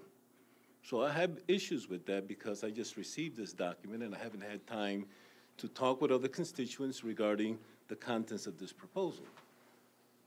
Well, I guess I would just say that, you know, I keep hearing everybody wants to move and change things and get things going, and the sheriff has brought forth some ideas, and we're going out to get some expert advice. ILLP's given us a study. 10 years from now, I'm going to be hearing that their study wasn't any good. So we're doing the best we can. That's going to be a study. It'll come before us, the board. You got my email, you got my phone number, you got the sheriff's, you got everybody's. The board's involved. All you got to do is come in and talk. I allow everybody to talk, open door. Whether we're talking about it here, we're talking about it at facilities. If we never do anything and we never go out and start looking, and we've been talking about this for 2 years, we're never going to get anything done. Everyone's got a better idea, but until we get something on our plate that we can look at and judge, what are we talking about? We're talking about what ifs and how come and maybe and what about the state. You know, this is Champaign County. I think the folks that we have hired or have been elected to do their job give us the best information they can. I've never, ever doubted that for a minute. And I think when they come forward with things, we go out and get the proper surveys, reports, whatever we need, even though I hate hiring outside firms all the time, and then we move on it. But what you're saying to get the public engaged, we've done that. We've listened to them. You know, we've heard what they've had to say. My recollection was when we did that report, we were supposed to get that in that report. I don't hear anybody beating that drum. He was supposed to tell us whether that downtown jail was feasible or not, or if we could fix it. So let's move. Let's look at it. It's not saying we got to spend millions of dollars. Nobody's advocating that. But to keep circumventing what we're trying to do, we're never going to get anywhere. Geraldo? I think many of the things that we do, Stan, is relative and it's tentative. Dan Walsh just indicated that if there's a different judge, there'll be a different result. If there's a different state's attorneys, there'll be a different result. There may not be a need to create something new. I think the idea of creating a downtown jail, which you might have been on the board or you might have influenced it during that time 30 years ago, that 30 years ago it became obsolete. It's obsolete today. And then, you know, years later we built the satellite and today it's obsolete. So my concern is, are we building or moving in a direction where we're not really foreseeing the future? We're estimating the numbers of how the county is going to have much more violent criminals that need maximum security prisons instead of ulterior, low minimum detention. And that's what I'm saying. I would like to see another opportunity of all the other alternatives that moving forward on a plan that I think that in the long run, if any of these variables change, we may be making a grave mistake in getting into high debt, period. That's my opinion. It's not largely high, maximum security, it's more largely special needs because we have this large population of special needs. Jeff, and then... I would just like to point out a few things to clarify some items. Of course, this is a, without really getting into or getting out of the actual topic that we're supposed to be discussing right now, I think we're getting close to not. But ultimately, the Facilities Committee has been approached by a department stating that there is a need that needs to be understood. This is something that's going to cost, I believe, the county no money to issue this RFQ. The county board will have full study sessions over the results before anything is enacted or paid for. Therefore, everything you guys are talking about, you're on the exact same page. We're going to talk about all of this before we pay a single dime. And I would encourage everybody in the community who has input on this to also do that. So ultimately, I think that we're all on the same page here. We should probably just let the committee tomorrow decide if it's the right thing to do. Jim? Yeah, I thought this was a process. We did a study, criminal justice system. We've implemented some of the programs, youth assessment, assessment center, the reentry program, those types of things. It's brought down the numbers. We want to maybe close the downtown jail. We want to now work on changing the satellite jail so it might fit. And I know I've been to a couple different facilities meetings where we've discussed the satellite jail, and I think this is the next step in doing that, putting out an RFQ so we can move forward with this process. I think we we've been discussing this since I got here, which was just been a year. So I'm not sure why we would want to slow down this process of taking care of the people that are in the county jail and helping our staff that work at the county jail do their jobs the way we expect them to do it, in the most cost-effective way we can do it. Patsy? If I might direct a question to the two of you. I've been reading that there has been some discussion on the state level of potentially reopening some of the mental health facilities. Do you have any clarification information if that is progressing? Is that a real conversation or a what? The only thing I am aware of is that the Department of Mental Health has increased the number of forensic beds. There's, as I've talked to you before, we have actively suicidal patients and prisoners, and we have people who are found unfit for trial, where they're sent back to the Department of Human Services, normally to be medicated so they can be fit and help their attorney. DHS is expanding those beds like by less than 100. That's the only increase I am aware of, and that's just to deal with if the court finds you mentally unfit to stand trial, you get sent there, then you come back and you stand your trial. I am personally unaware of anything to expand any other facility. Thank you. Anyone else? Okay. Thank you very much. You have anything else? Oh, yes. Oh, yes. Okay. In 10 minutes, I'm going to call a recess, but go ahead. Could that- Can we get through justice? Yes, we're almost done. You almost done? Yeah. Okay. Okay. Yeah, go ahead. Somebody move, we. I'll make a motion to accept all the monthly reports and place them on file as an Second. omnibus. All in any discussion? All in favor? Aye. All opposed? Okay, and animal control wants to tell us about a change in hours. They all left. They are not pet-friendly, it's a shame. So I want to say thank you first for listening to me on such a busy night. I didn't realize I would have such a tough act to follow. My name is Stephanie Jose. I'm the Director of Champaign County Animal Control, and I'm here this evening to ask for your consideration a proposal of changing the hours of the Animal Services Facility to eliminate the hours that we are open on Saturdays. Just a brief history for those who weren't here when Animal Control opened their facility in 2005. At that time, we were open 7 days a week, and we weren't seeing a lot of traffic on Sundays. People weren't aware that we were open. We were just basically sitting there, paying someone to sit there and play solitaire for most of the day. So in 2009, I approached the board and asked that we close on Sundays. They approved that. It did, at that time, eliminate a part-time clerk position. This time, I'm just asking to close on Saturdays. It would not eliminate any positions, but it would save us some money. We only generated $7,250 last year on Saturdays. All of that revenue was generated from animals that were reclaimed by their owner. That revenue would be paid, could have been paid Monday through Friday. This was just the convenience of them being open on Saturday. And at this time, when someone reclaims their animal on Saturday and it isn't currently vaccinated for rabies, it has to stay till Monday when the vet returns anyway.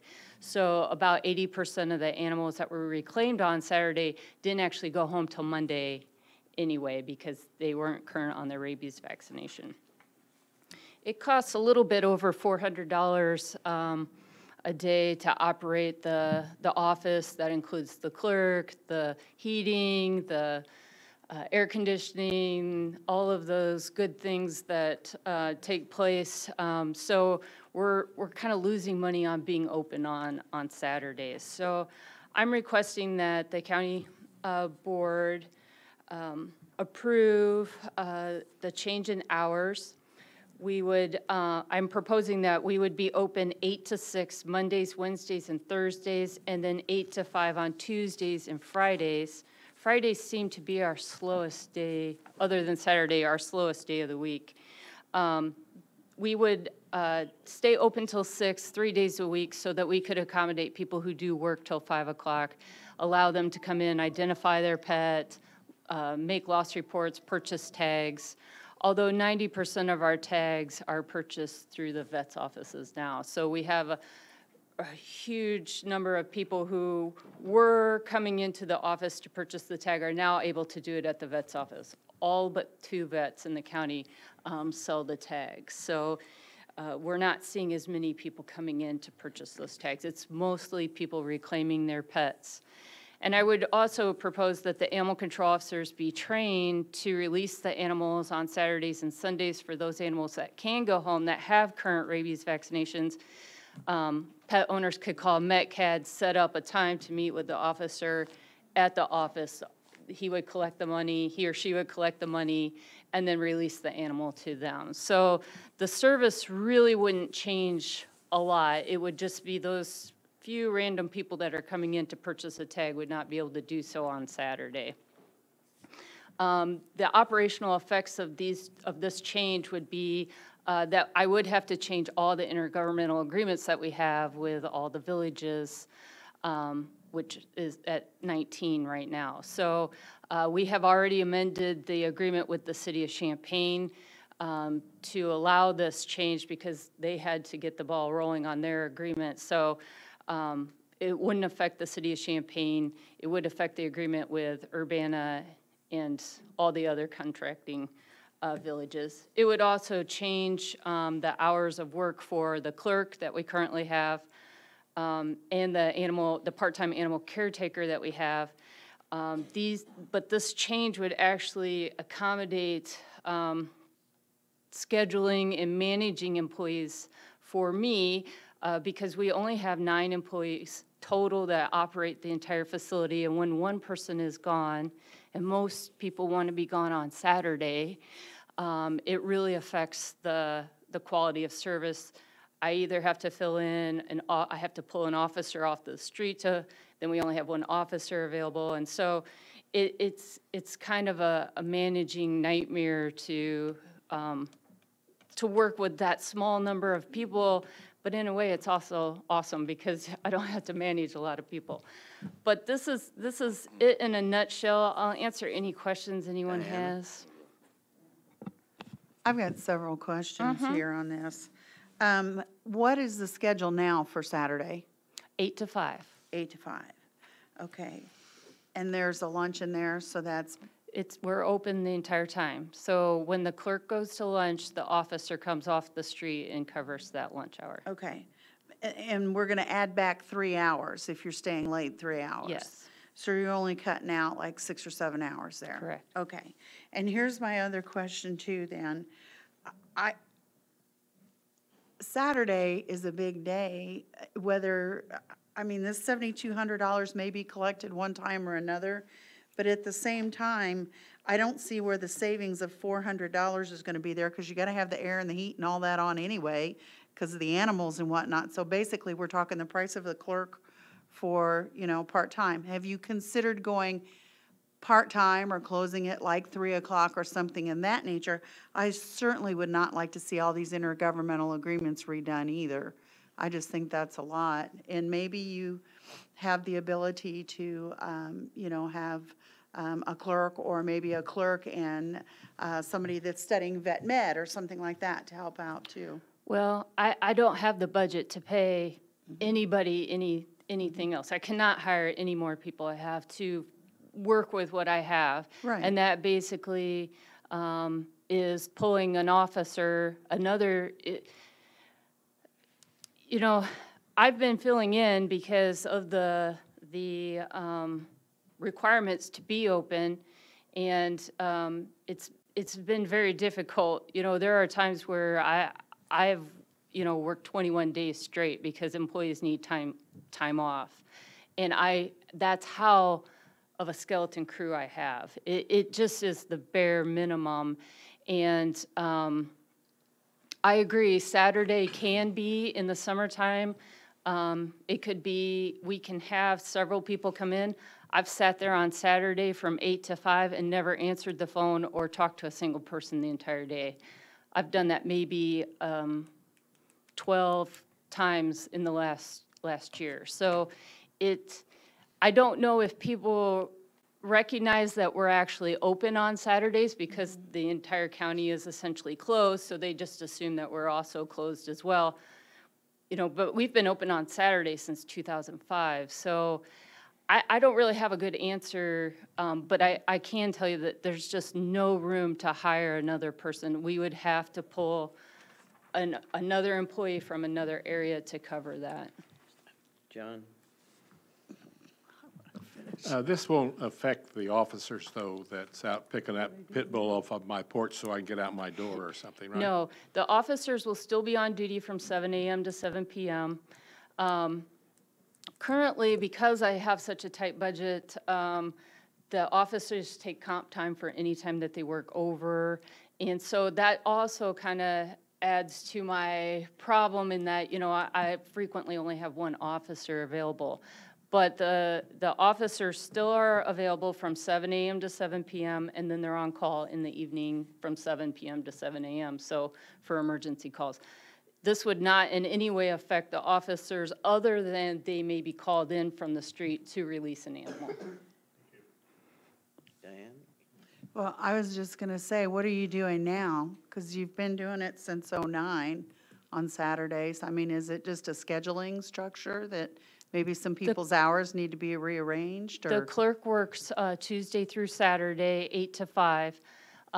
I fill in on the Monday hour. I do all of the clerk's duties on Mondays, right, currently. Al? Thank you. You're working very hard over there. I know that. I have to accede to your expertise. You're on the job. You're doing it on a daily basis. You see the challenges that come up. If 80% of those animals have to be taken care of by Monday, and most of the money, 80% only comes in on a Saturday for a whole year, I would support your closing on Saturday so that you'd be able to arrange for you through your budget the important part of getting the animals off the street. That's the key role that you play, but also the protection of the public by making sure that all the animals are safe when they go home. Right. And if 90 or 80% of them have to stay over the weekend anyway, I don't see any reason. I understand that there are 19 contracts that have to be rearranged, but I don't think that's terribly. Electronically, we can do that pretty quickly. And I think you can have them actually, sent in. What's that? I don't mean to interrupt, I'm sorry, but actually, you know, those contracts have not changed since 2011.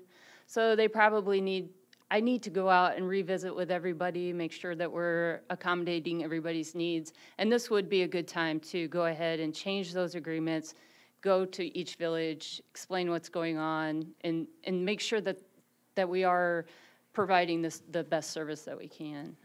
So I would support your efforts here. Thank you. Chris? Am I correct in assuming that if an animal's picked up by your department and it has tags or it is chipped, that it's the officer that contacts the owner to let them know that you have their animal? That's correct. It would only be if someone found a pet and brought it over the counter, then the clerk would contact that person. But at this point now, the person, instead of bringing the animal in, you'd contact the officer and That's they would bring correct. the There animal in. would be So- no over-the-counter. They would just have to have an officer So you're come not pick it really up. introducing any delay in terms of people being able to determine that you have or being notified that you have their animal? No. The animals will still be taken care of over the weekend. Obviously, you've got staff doing that, even if Yes. they're not at the front desk. And then if you, this seems reasonable to me. In fact, I would even say that you could basically schedule a time. You could say, if you need to come in and do an after-hours pickup or whatever you can call it on Saturday, the officer will come there at 3 o'clock if necessary. I don't think you need to have the officer be, you know, running in from, you know, Right, and- St. Joe or Right. Rantoul or wherever they happen to be, to come down and unlock a cage for one person who let their pet get away. So I think you could basically, you know, have a couple of times on Saturday when you could say, you know, can you be here at 10, can you be here at 3? Otherwise, you can, otherwise come pick them up on Monday. And I think it would be appropriate to say, the officer will meet you at the office at 2:30 to release your pet. Sure, So, I think that's more than sufficiently accommodating. Do people think we have heard enough about this to vote now? Well, we have to make a motion. No? There's What? no motion on the floor Oh, yet. Stan? I guess the only problem I have is, we serve Champaign County, and I know there's a lot of people that work 8 to 5, and in the rural areas, you have people with children that go to school and their pets may be there. And I remember when we started this department, because we didn't have it before, and there was a lot of discussion, we were doing it to help save the animals and possibly adopt them out and do all the things that are right. No one likes to work Saturday. I know you've got to work over, that's the thing about being a boss. I get called in every night. I hate it. You know, I'd rather be sitting at home watching my favorite show.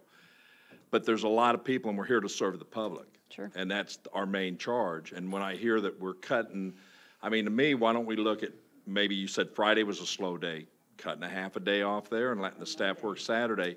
Post office does it, other people do it, but we're taking away, because from Rantoul to here, even though you may close at 6, if the person gets off at 5, time they get loaded up and get here, it's cutting it close, your staff is antsy, they want to go home. When people apply for jobs, they need to realize that they're applying for a job and here are your duties and here are your hours. And for whatever reason, we've lost that. People think they can come and go as they please and work when they please and charge us what they please. But my main focus is that I know, you know, on the weekend, a lot of people that are off or have children, that's the only time they have to come. And my recollection was that you were still trying to adopt pets out, aren't you? we have not had to do any adoptions from our facility. We have been successfully able to transfer all the animals out to other facilities for adoption. So we have not, I think last year we did 3 adoptions total. 2 of them were to staff members. So the only people that this change would really truly affect are people who want to purchase a rabies tag face-to-face with the county on Saturday. Because if your pet was picked up from Rantoul and impounded, and you called our office, we would have a machine that says, call MetCAD. The officer would say, yes, your pet is here, or if it didn't have identification, if it had identification, we would have already notified you.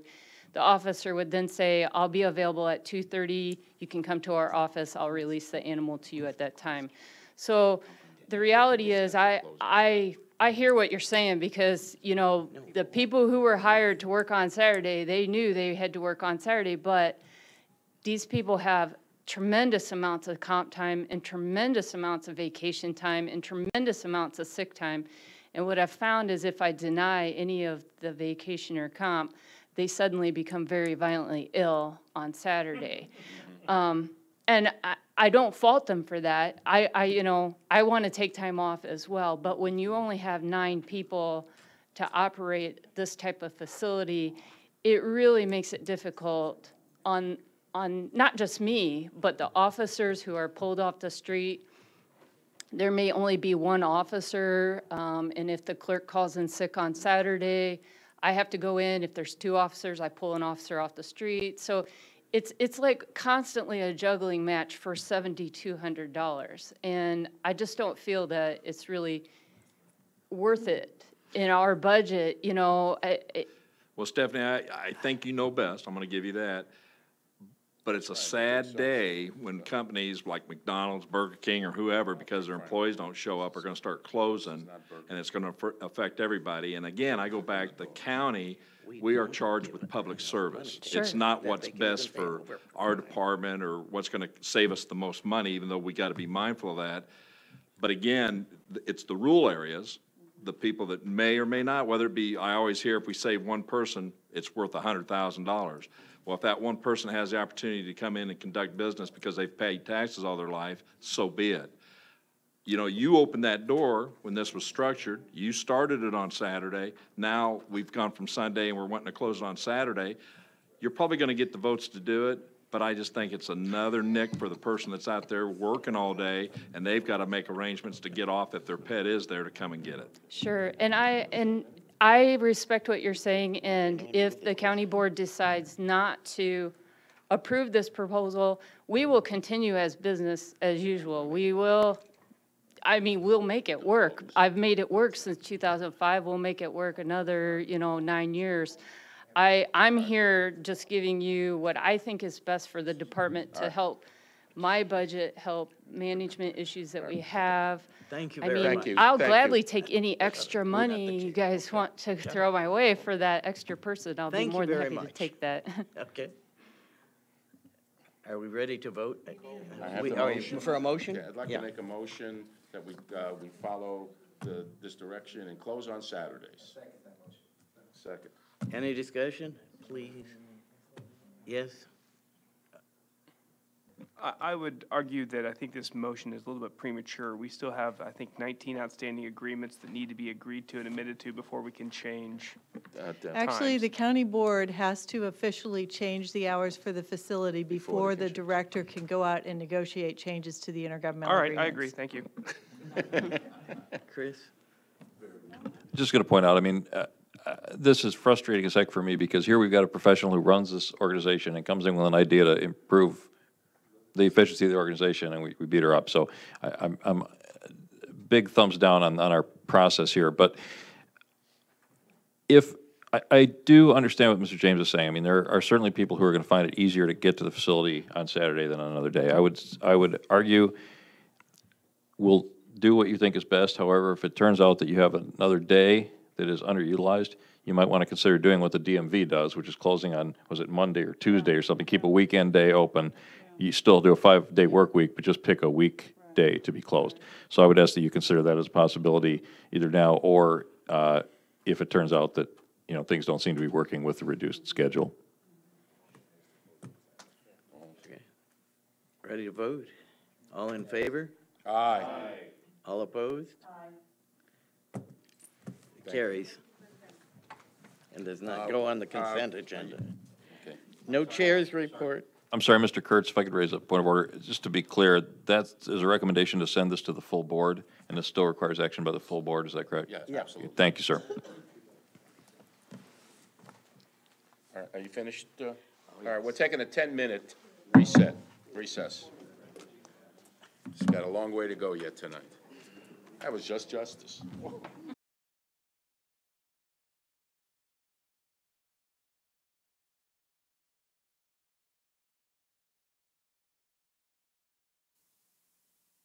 All right, let's get started again. We're heading for Mr. Alex in Finance. Take off.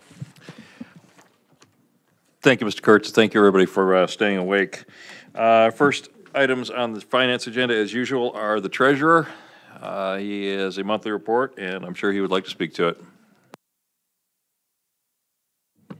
I will be brief. I know you're glad about that. I'm really happy to report that for the 12th straight year, real estate tax bills will go out on time. And I wanted to tell you also that'll be May the 2nd, the bills will go out. We'll have a June 2nd and a September 2nd due date. But most importantly, I want to tell you a group of departments that make that happen. Our township assessors in our border review, the supervisor of assessments. The county clerk does an unbelievable amount of work in this regard. The IT department here at Champaign County is top-notch. And I think the treasurer's office does a pretty good job as well. So we'll get out 73,546 bills here on May the 2nd.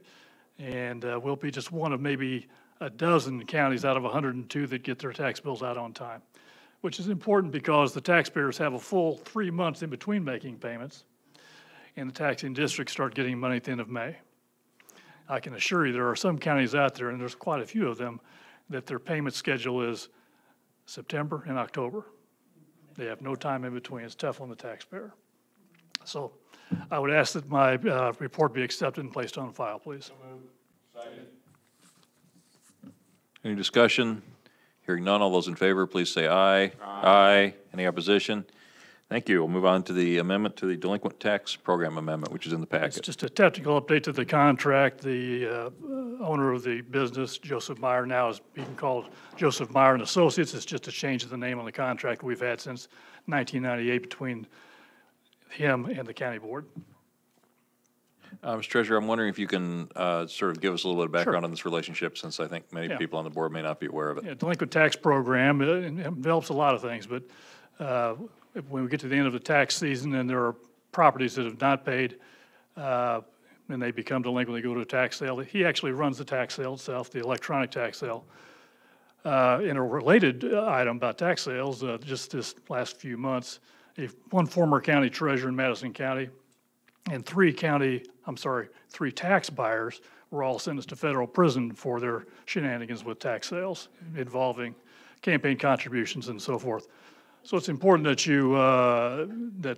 this program is done well, and that's what Joseph Meyer really does. He goes out and he does the notifications for all the mobile homes that are unpaid, the real estate that is. He does all those notifications. He does signs. That's a very vast program of a tax delinquent program, and he does a very good job. Acknowledged throughout the state as the best at what he does. And I would say probably 2/3 of the counties in the state use him, and for a good purpose. Ms. Petrie? Again, just an information question. The way I read that, originally, until he sort of became incorporated, it was just one individual. Was he? He was just the owner of he owned the entire company himself. I see. He's now with associates. I Yeah. misunderstood That's the all way it I really read is. it. Thank Yeah. you. Yep. Any other questions? Hearing none, may I have a motion to send this to the full board with a recommendation for approval? I see Mr. Mitchell. Is there a second? Mr. Hartke. Any further questions or discussion? Hearing none, all those in favor, please say aye. Aye. Any opposed? Thank you, sir. We'll move on to the resolution designating depositories for funds.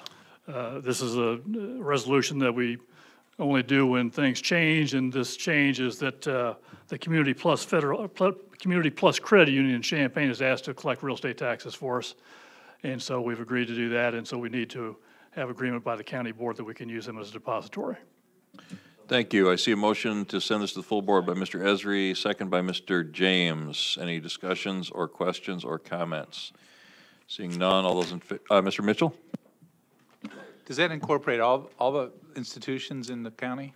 No, it's the ones that we have contracts with that want to accept real estate taxes or deposits. We also have banks on here, for example, Chase Bank, we don't have any funds in their bank. PNC, for example, it does not. They don't want to collect taxes for us. We don't make any other deposits in their bank. We keep them on the list just in case that changes. So are there any that, for convenience of the taxpayers, that might be included that aren't? All of these, virtually the entire list are banks that collect real estate taxes for us to the benefit of the taxpayer. I'm just curious if there might be some that, we haven't, how do you solicit them, or how do they solicit you? Well, not as I say, not much has changed. This is one change we've had in maybe the last 4 or 5 years of a bank or a savings and loan that's interested in collecting that had not been collecting in the past. They would request it from us if they had enough customers that it made sense.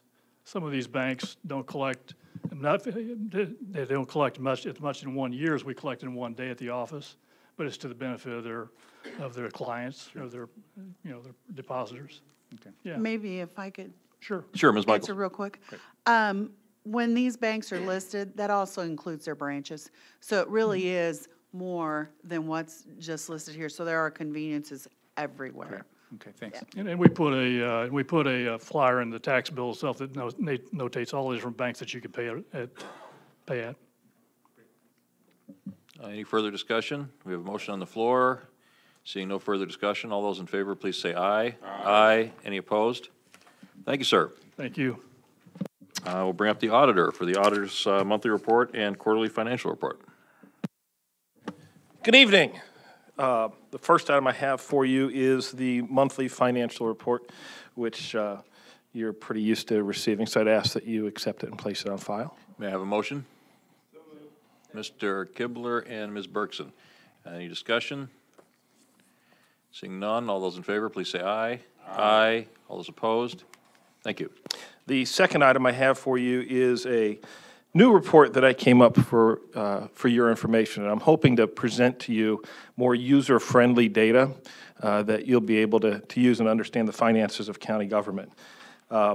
This report has a couple of different things in here. First off, I've listed the major funds of the county, and these are the same major funds that we report in the CAFR. And I've also included our enterprise fund, the nursing home, because I know that those are the areas that you have a great interest in. We list out on there in a little more detail than what you have on the monthly financial report, so you can see where those various revenues and expenditures are coming from.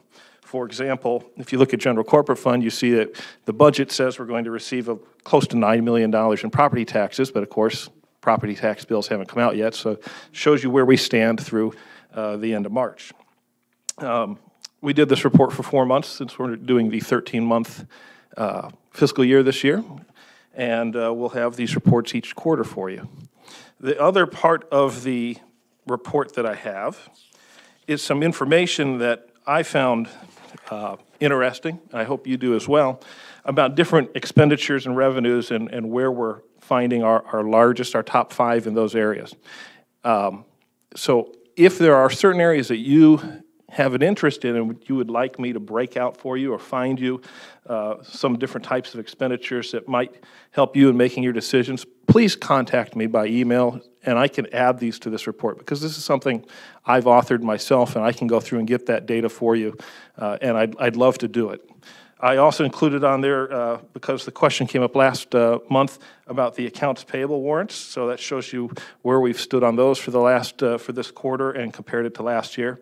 And I included on the nursing home expenses, our favorite expense, contract nursing, so you can see where we stand on that.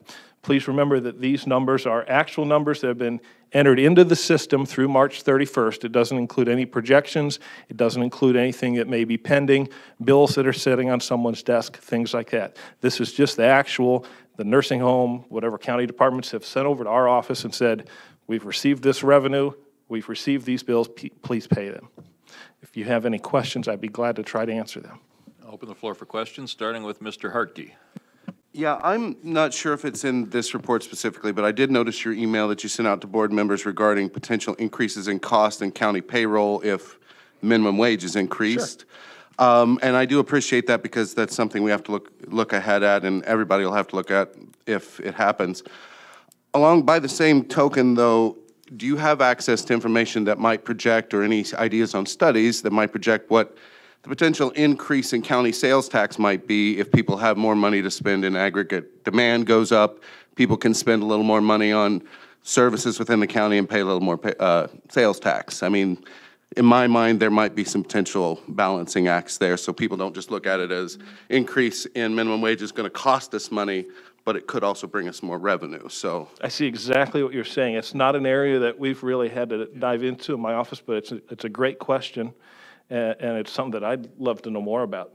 The email that Mr. Hartke's referring to, I sent out, and I hope all the board members received it, just showed, I worked with the county's vice administrator for finance to find out if a minimum wage change happened, what would the immediate impact be? If we went to $10.10 an hour, I think was the example that was used. And it showed that, for example, the nursing home was looking at an increase, I think actually at $10.65, the top level of the proposal was looking at an increase of $83,000 a year. The Head Start program was looking at a similar number. General corporate was looking around $9,000. It's information that we need to know when we're considering these things and we're planning for the future. But I'd love to know that information, Josh, and if I can find something, I'll be glad to share it with you.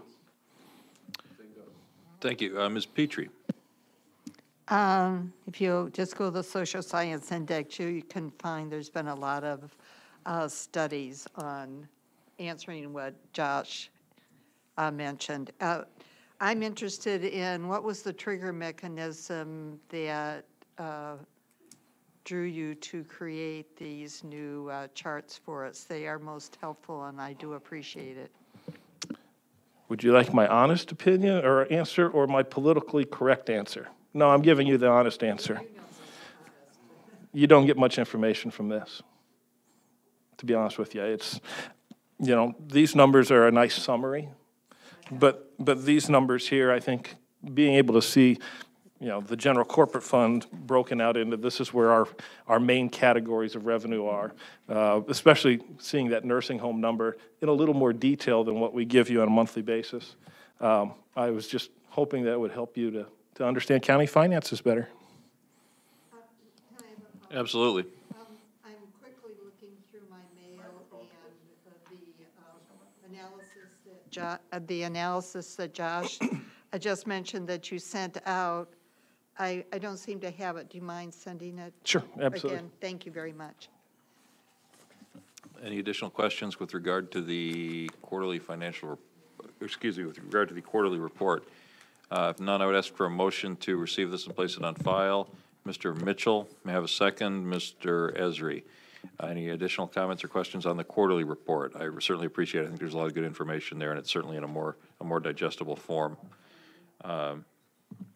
Seeing no additional comments or questions, all those in favor of accepting the report and placing it on file, please say aye. Aye. Any opposed? Thank you. Okay, moving on to the nursing home monthly report. Mr. Gima is not here. The quarterly report will be presented at the full board meeting. Is that right? In May. At the next full board meeting. I would ask that we move to accept the monthly report in the packet and place it on file. So I have a motion, Mr. Kurtz. Is there a second? Mr. Langenheim.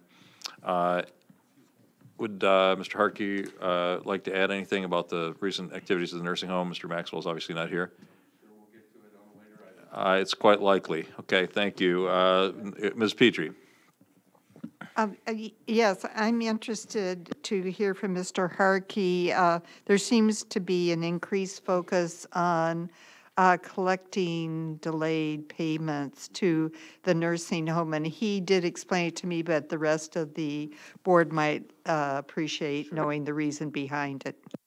Yeah, what part of it has been that, you know, we have unpaid bills going back many, many years and have for many years, and our finance system didn't keep up with it. MPA's created a much more stringent accounting system so that we are keeping up with accounts receivable a lot more regularly. But we do have to write off a certain amount of bad debt annually every year, and pretty much all of that revolves around uncollectible debt to the nursing home.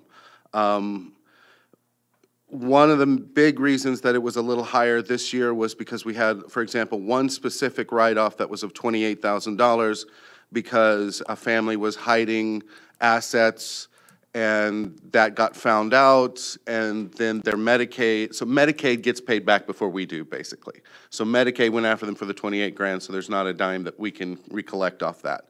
So that's where a great deal of this comes from. Very, very, very rarely does the nursing home ever put anyone out on the street for failure to pay. We usually try to get them over into Medicaid, figure something out. Again, most of this is spend down that was hidden, Social Security checks that were hit, you know, that happens a lot in this. So that's where a lot of this bad debt, plus it's just general, every business has debtors that end up not paying them back. The goal for MPA is to have this down to 0.5% of revenue, which is a very good industry-wide standard. We are currently at 2.2, I believe. We were at 2 last year. This year, I believe the number is 2.2 because of that big one. But we are working further to move that down, and that's involving, you know, having better accounts receivable and, you know, pay collection systems in place. So we are addressing it, but there is always going to be a certain amount of bad debt every year. Thank you, Mr. Harkey. Any other questions for Mr. Harkey or comments on the monthly report? Hearing none, all those in favor of accepting the report, please say aye. Aye. Any opposed? We will accept that and place it on file. Moving on to item D, resolution requesting the approval of the application for, and if awarded, the acceptance of the Bureau of Justice Assistance Second Chance Act Prisoner Reentry Initiative Grant. So moved. Moved by Mr. Kurtz. May I have a second? Seconded by Ms. Berkson. And to refresh your memory, this is the grant application that Community Elements and others are doing for about $600,000 for the reentry program, which was the reason that we had the timeline we did for awarding that. Are there any comments or questions? Ms. Petrie. Thank you very much for all the hard work that went into this, Mr. Anderson. I know you worked very hard on it, and I know the timeline was very short. So my information question is, either Mr. Anderson or Ms. Busey, is it the normal procedure for us to approve acceptance after a grant is submitted, or was it just this particular timeline that kind of caused this?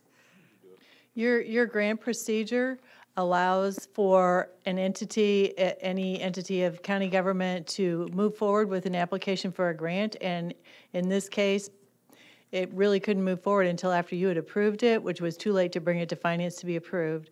So your process is whether it's before the application or after, the requester comes to the Finance Committee to request approval of applying for the grant. If you said no, we would contact them tomorrow and withdraw our grant application.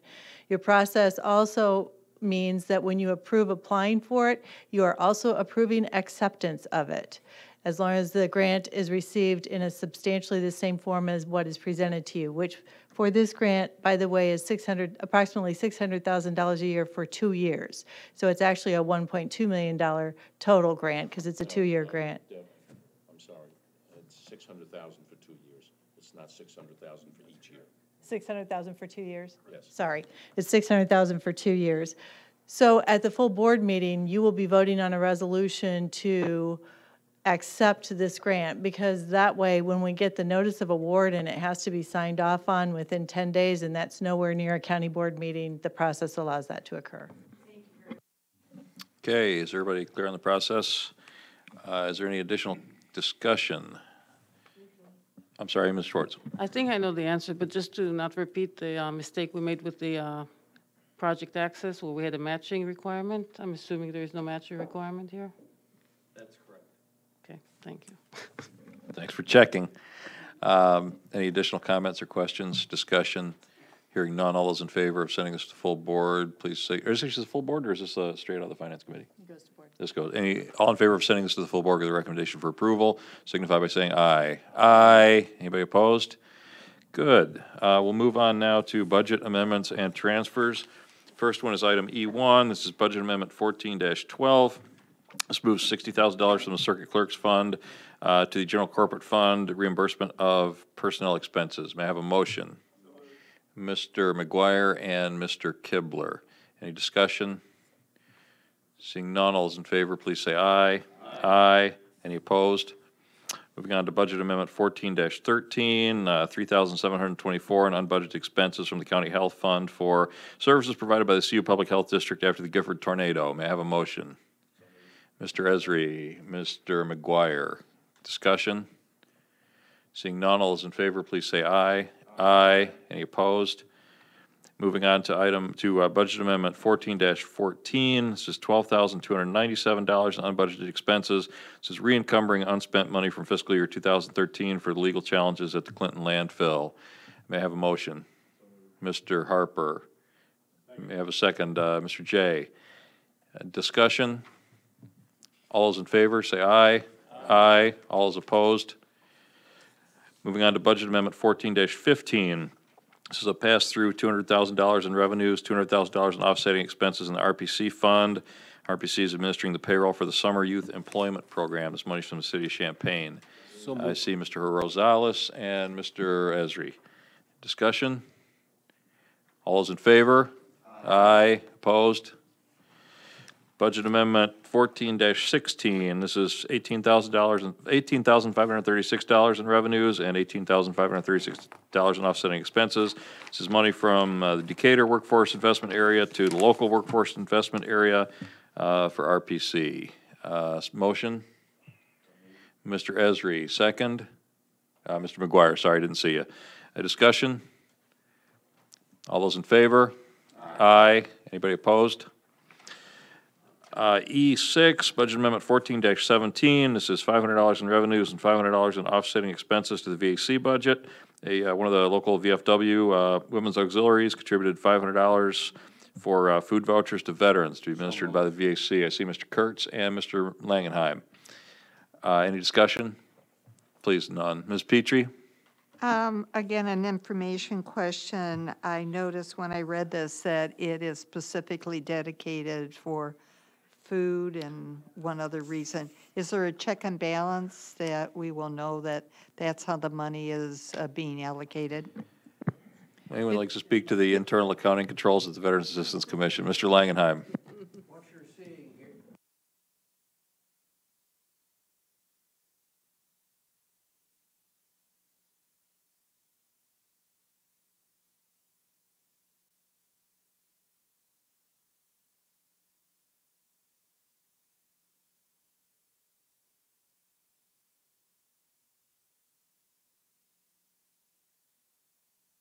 Mr. Kurtz. I think the auditor will give us that information. Ms. Busey would like to answer. Oh, I'm sorry. This money goes into a specific line item, which is for Veterans Assistance. Mr. Gold, who manages the Veterans Assistance Fund, after this budget amendment is approved, will purchase $500 in vouchers that he then uses specifically for food. I'm guessing if he misspends it, he has a lot more to fear from the VFW auxiliary than he does from us, so hopefully it'll keep him on his toes. Any additional discussion? All those in favor? Aye. Anybody opposed? Okay. Budget Amendment 14 dash, excuse me, I lost my place. Budget Amendment 14-18, this is $45,000 in revenues, $45,000 in offsetting expenses for the RPC Weatherization Training Fund. This is money from DCEO, moved by Mr. Rosales and seconded by Mr. McGuire. Any discussion, comments, or questions? Seeing none, all those in favor, please say aye. Aye. Anybody opposed? On to the budget transfer 14-3 for the Child Advocacy Center. This moves $33,665 from their services budget to their personnel budget, converting a position from a contractor to a temporary employee. Moved by Mr. Rosales, seconded by Mr. Richards this time. Any discussion, comments, or questions? Seeing none, all those in favor, please say aye. Aye. Anybody opposed? Okay, that's it for budget amendments and transfers. Moving on to item F1, this is the recommendation from the Evaluation Committee for the Nursing Home Management RFP.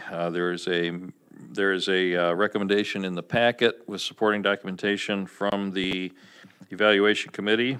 For the purposes of discussion, I would ask for a motion that we accept the recommendation of the Nursing Home Management RFP Evaluation Committee, which is to designate MPA as the leading bidder, so to speak, and to begin negotiating a contract with MPA for their continued services. I heard a bunch of voices there. I'm going to give it to Mr. Hartke and Mr. Esri, whether he seconded it or not. We have... Just give it to him. We do have some folks on the county board here who are on that evaluation committee, and if any of them would like to speak to the recommendation, I guess I'll give them the opportunity to go first. Mr. Harkey? There were 3 formal applications that were received. One of them was deemed to be unresponsive because their cost analysis was based on a percentage of revenue, which was going to be way, way too high, and secondly, is possibly even illegal. So we dismissed that approval. So that left it down to MPA and presence.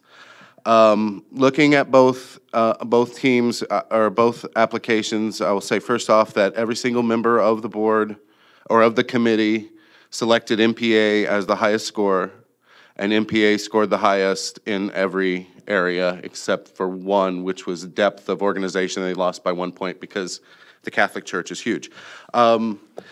Presence, being a religious organization, did cause some concern for some members of the committee because of the separation of church and state, because we have people of many faiths and or lack thereof at the nursing home, and that could cause some discomfort. Also, I will add that Presence's application mentioned things about changing culture without saying any specific ways in which they would change culture. And to me, their minor differences was not enough, or their cost differences was not enough to change horses in midstream, which, you know, MPA's been there a long time. They not only know the nursing home, they know it down to the individual residents and the situations we deal with. I would also add that changing management companies, regardless of their estimated costs, is going to cost us money. If we decide to go with presence, it's going to cost us money in changing accounting systems, changing administrative people, redoing our compliance program, all kinds of things that are going to be internalized costs because of that. So for all those reasons, that's, I think, in general, why the committee went with the decision it did. And if Rachel has anything to add, I'd sure love to hear it. Thank you, Mr. Harkey. Ms. Schwartz, do you want to let your recommendation speak for itself? Okay. Mr. Kurtz. I think the evaluation committee did an excellent job on working with all of the applicants, and I'll support their recommendation. Thank you, Mr. Kurtz. Just I guess a procedural note, if the board does decide to accept the committee's recommendation at this point, I'll be appointing a negotiating team to work on attempting to negotiate a mutually agreeable contract with MPA. In the event that we are unable to come to an agreement with MPA, presence would still be an option as they were a finalist. And in the event that the board does not vote to accept the committee's recommendation, the next step would likely to be scheduling a special finance committee meeting to hear presentations from the two remaining finalists. So just to give you an idea where we are in context. Any other comments or questions? Mr. McGuire and then Ms. Petrie. Was there anybody over here? Okay, thank you. The discussions about money, was presence actually cheaper than MPA or this, in that discussion? Mr. Harkey. The numbers were very close. They also had a bonus program in their proposal that if they hit certain numbers, they would get some more money, which then would put them somewhat over MPA's costs. But again, considering the internalized costs of switching management companies, it was obvious to me that MPA is the cheaper solution, if I can use that term. As far as the proposal from MPA, it was the same as they've been paid recently, plus the compliance edition of 40 grand, which we've all been through that issue before. I firmly believe that compliance is not only is it legally necessary, but it's really helping us out there. And I like that MPA specifically addressed that, and I did not see presence specifically addressing compliance to the detail that MPA did. Thank you. So they were cheaper. So presence was cheaper. Not with the bonus, and also not when you consider the cost difference. And I'll let Rachel handle that because she looked at the numbers closer than I did. I'll let Rachel jump in. Well, there was one more thing. Presence was talking about them requiring our director of nursing and administrator to attend their regional meetings, which are in McKenna, Illinois. So that would add, they're not counting that, but that would add us compensating our employees for traveling there.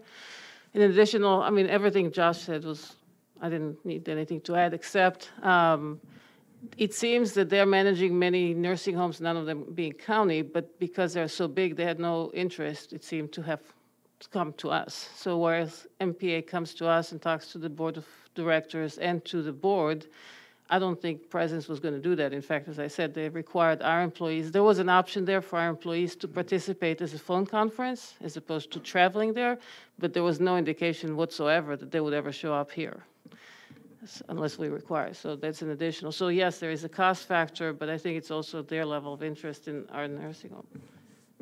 Thank you, Ms. Schwartz. Ms. Petrie, I believe you were next. Is this, you're going to appoint a negotiating team if there are some things that one wants to get into consideration for that negotiating team? Is this a good time to mention it or later? I would say later. I mean, I'll be on the team. It's no secret. I'll certainly want to hear what everybody has to say. I think there's going to be a lot of one-on-one communication with board members to make sure that we get everybody's concerns into the hopper, so to speak. All right, thank you. Mr. McGuire. So you mentioned compliance and management. Will the cost of managing the dietary and the compliance be included in the contract? Because that hasn't been with, and we still don't know if the MOU has been followed by MPH. Because I think that's the other part. MPA has not, I think, fulfilled their contract. Sure, Deb, you want to take a stab at that? Dietary is covered by the nursing home budget. It is not part of the management services contract. How dietary is managed is directed by the management firm, but you're not going to pay the management firm for dietary services. And the nursing home budget covers the expense for that. I'm not sure that's the answer to the question you were asking. Yeah, didn't we allow them to hire a management firm that we pay additional money for to manage dietary? You're paying it to the firm, and in fact, there is not a firm in place right now, and they are still investigating the possibility of hiring a dietary services director rather than a firm. But again, you wouldn't be paying MPA. You would be paying another firm for that dietary services management, or you'll be paying a dietary services director.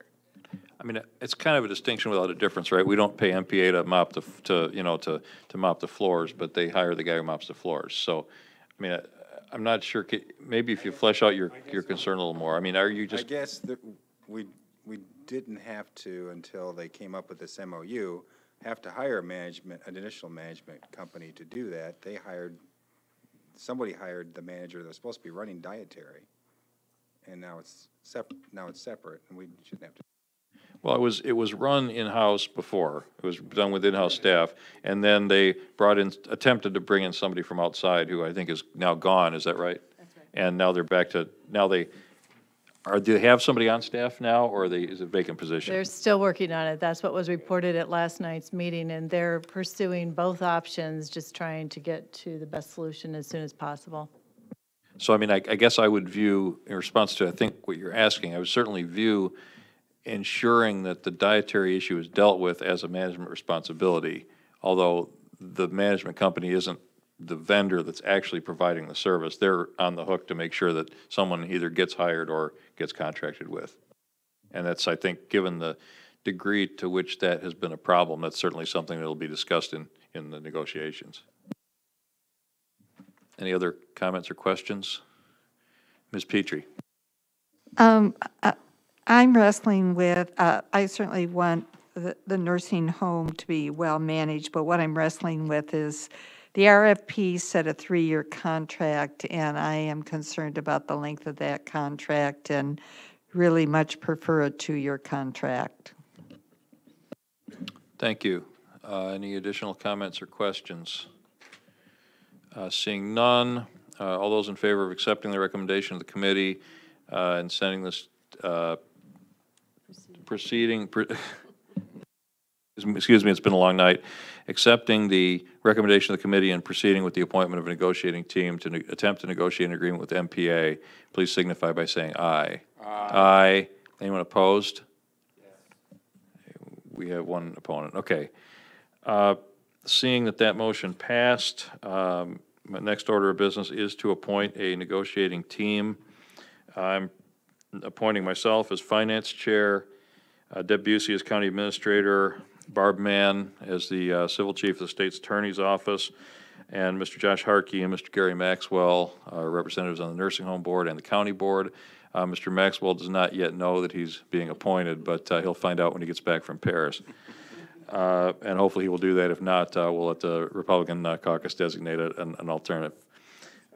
Thank you very much. I just wanted to express my sincere thanks to the members of the evaluation committee. It was, of course, Mr. Harkey and Mr. Maxwell, Ms. Schwartz and Mr. Kibler, Ms. Busey, and Dr. Plinkus from the Nursing Home Board of Directors. So thank you very much for your considerable work on reviewing these proposals.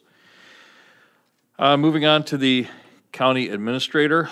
Take it away, Deb. The general corporate projection report is at your desks. Right now, revenue looks to come in fairly solidly at just a little over 100%. Expenditures look like they will come in at about 97.5%. It's very early in the year yet. These are very preliminary.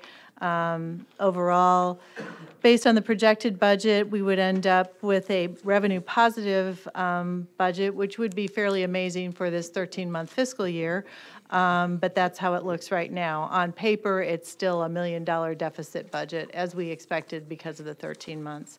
And then the budget change report with all the changes that have been adopted to date is incorporated also. Something comes to mind about counting chickens. May I have a recommendation, or may I have a motion to accept the county administrator's reports and place them on file? Mr. Stan James, second. Mr. Jeff Kibler. Any discussion, questions? All in favor? Aye. Any opposed?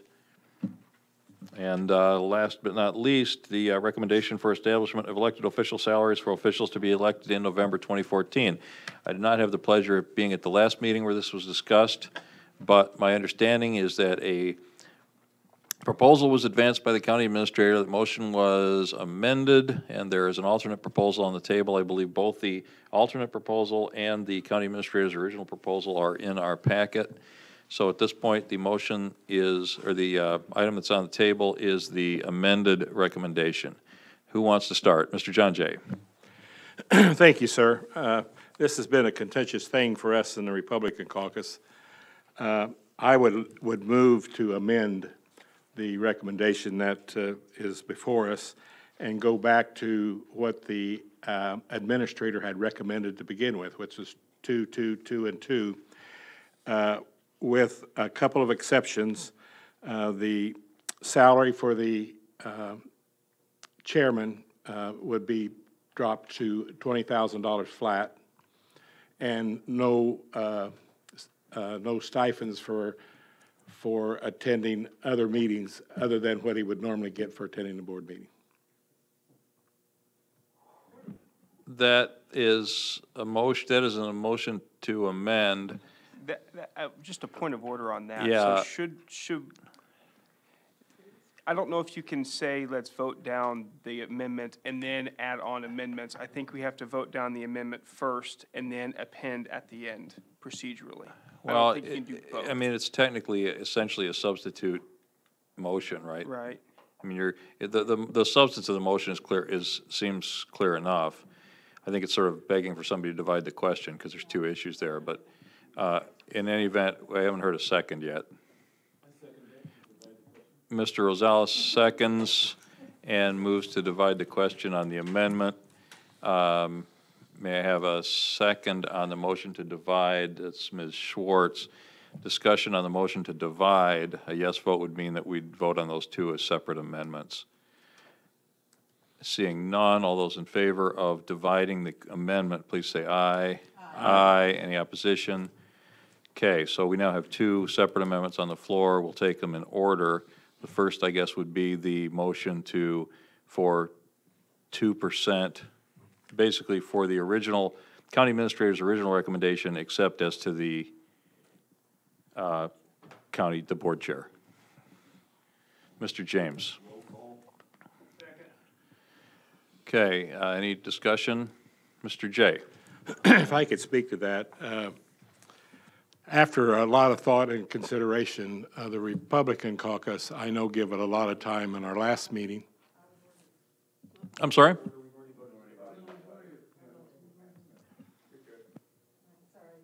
Am I good? Yeah, as far as I know. Okay, thank you.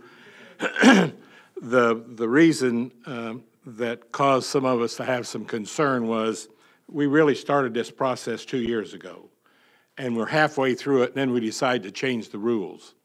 And we done it with just cause, but it wasn't a just thing to do, I didn't believe.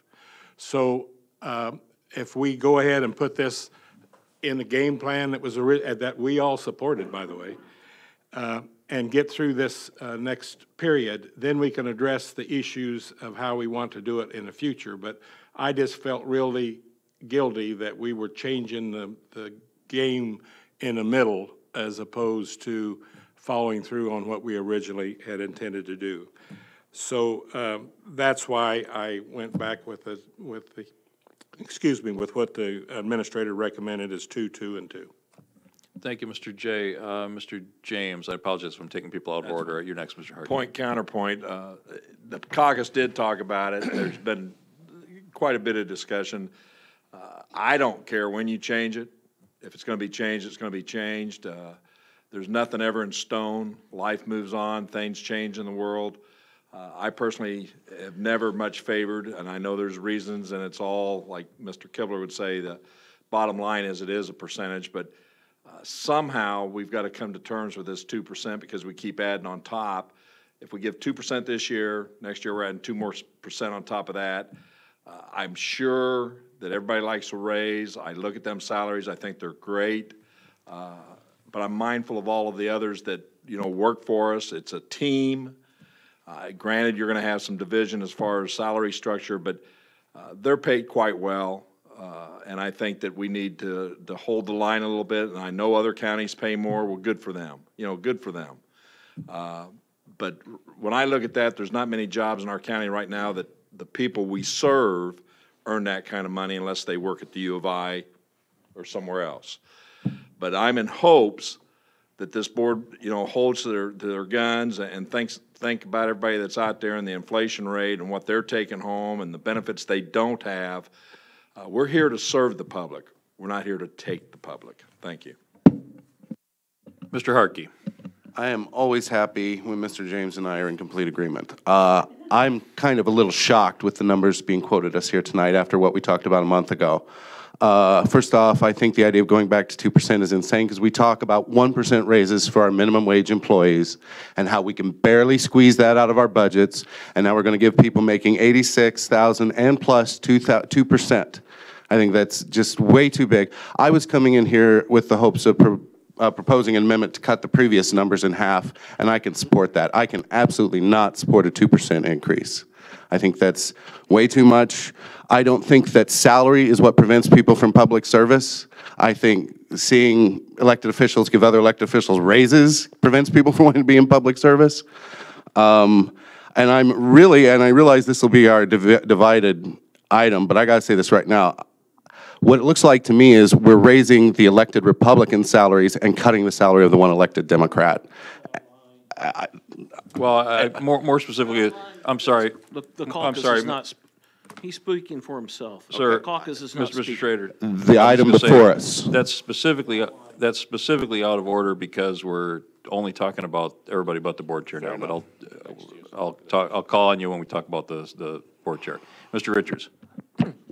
Yeah, I'm with Mr. James and Mr. Harkey. I thought we had a compromise last time.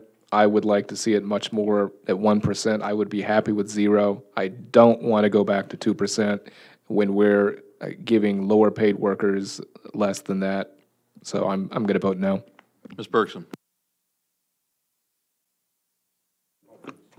I think the 86,000 that it's going to cost us if they raise the minimum wage tells us how terribly underpaid some of our employees are. And this is more of that inequality. I'd rather see more go to the poor that are working for us instead.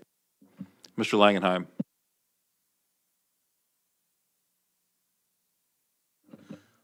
I would like to quote your remark in a similar argument in our caucus this evening.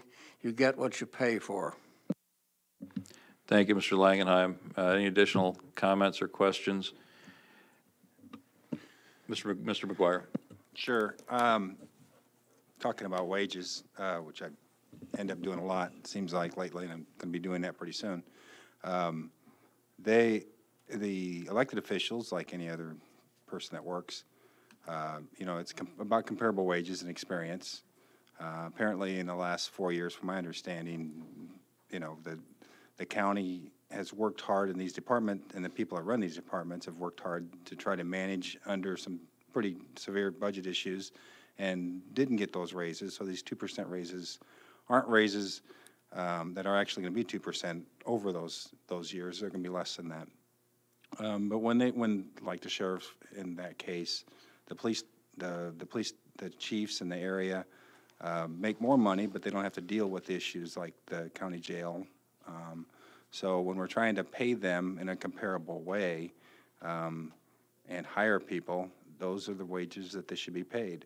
I don't understand why we're trying to not pay in comparable wages.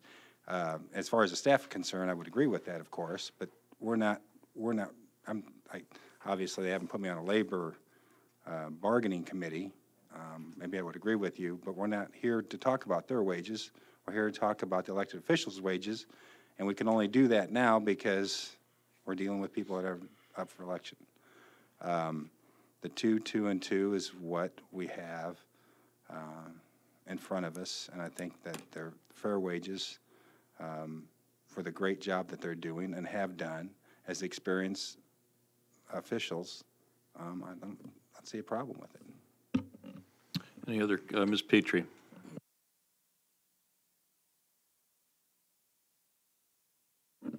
several comments that I'd like to at least lay on the table here. Number one, we're making salary decisions 4 years hence. So we have no judgment as to who will be in the roles 4 years hence. Therefore, we have no judgment as to experience or not experience, et cetera, et cetera. And as the article in today's News Gazette from the folks in Danville said, this is a terrible way to go about making decisions on salaries. So that argument I don't see as having any merit. That's number one. Number two is the factor, I realize that by statute, we cannot pull this into the consideration of the salary, but I do want it laid on the table, and it was in the article on the salaries in Danville, and that is the state gives each and every one of these people $6,500. This doesn't come out of the county budget. However, the county does pay the 35% of that in benefits.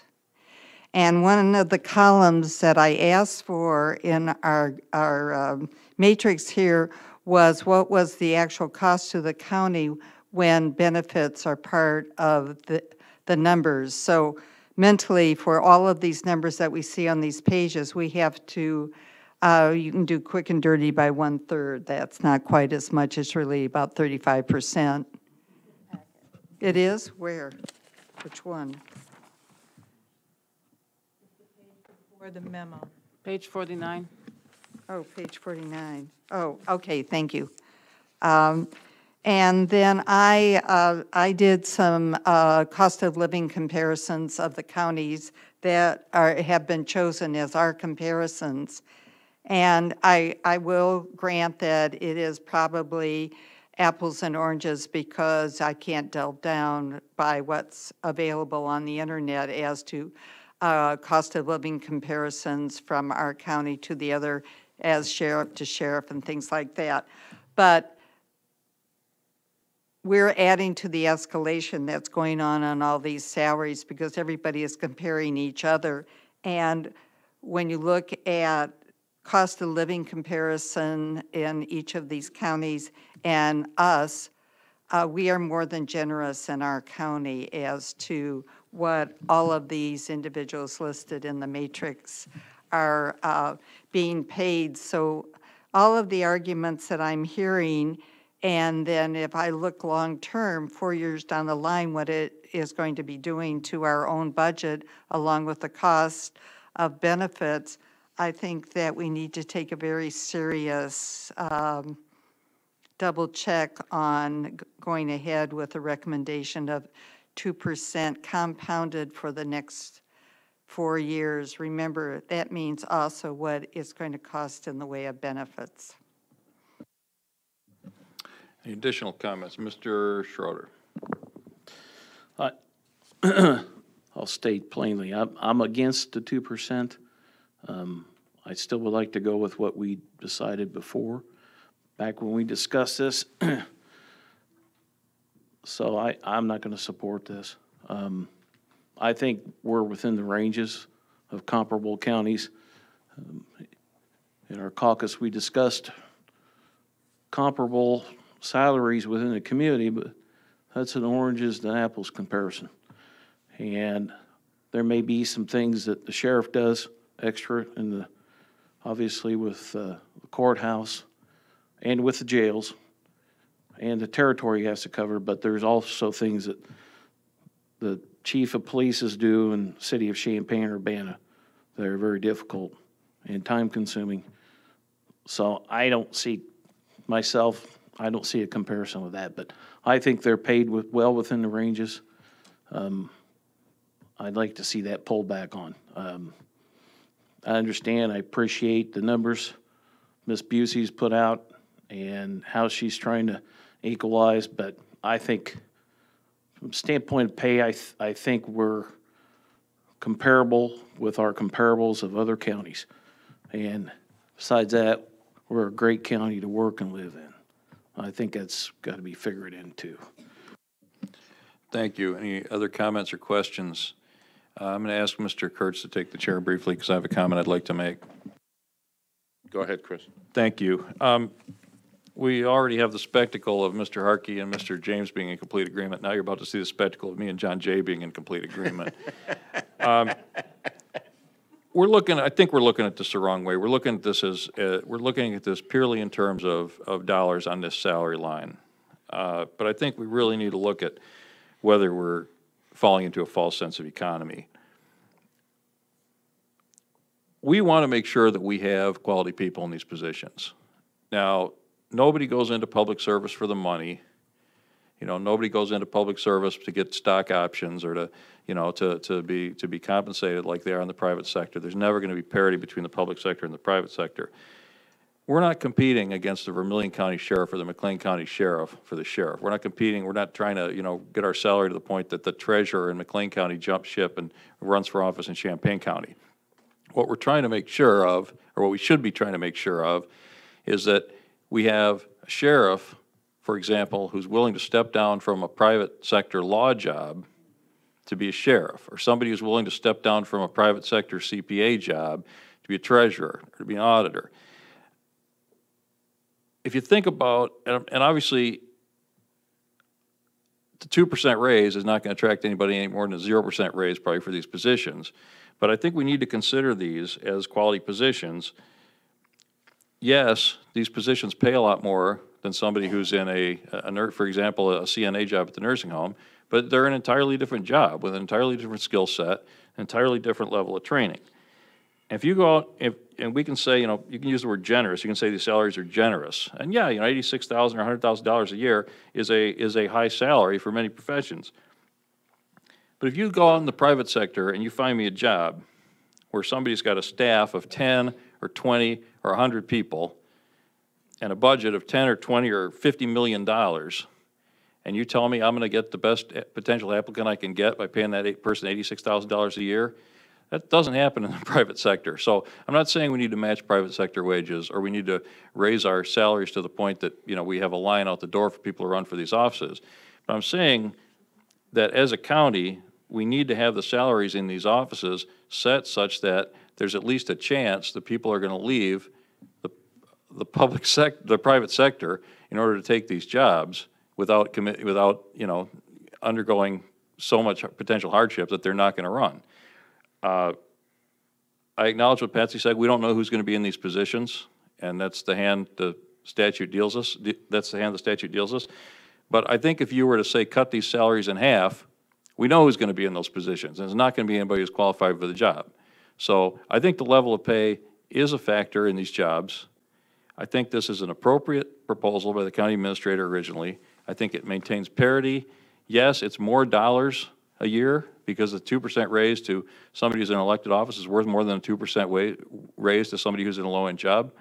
But I think the county has a considerable financial incentive to make sure that we have good people in these jobs, because if you want to talk about a $100,000 salary, or if you want to talk about the, you know, $1,000 that we're saving by giving somebody a 1% raise instead of a 2% raise, I tell you, these officials can cost the county a lot more than $100,000 by making a bad decision.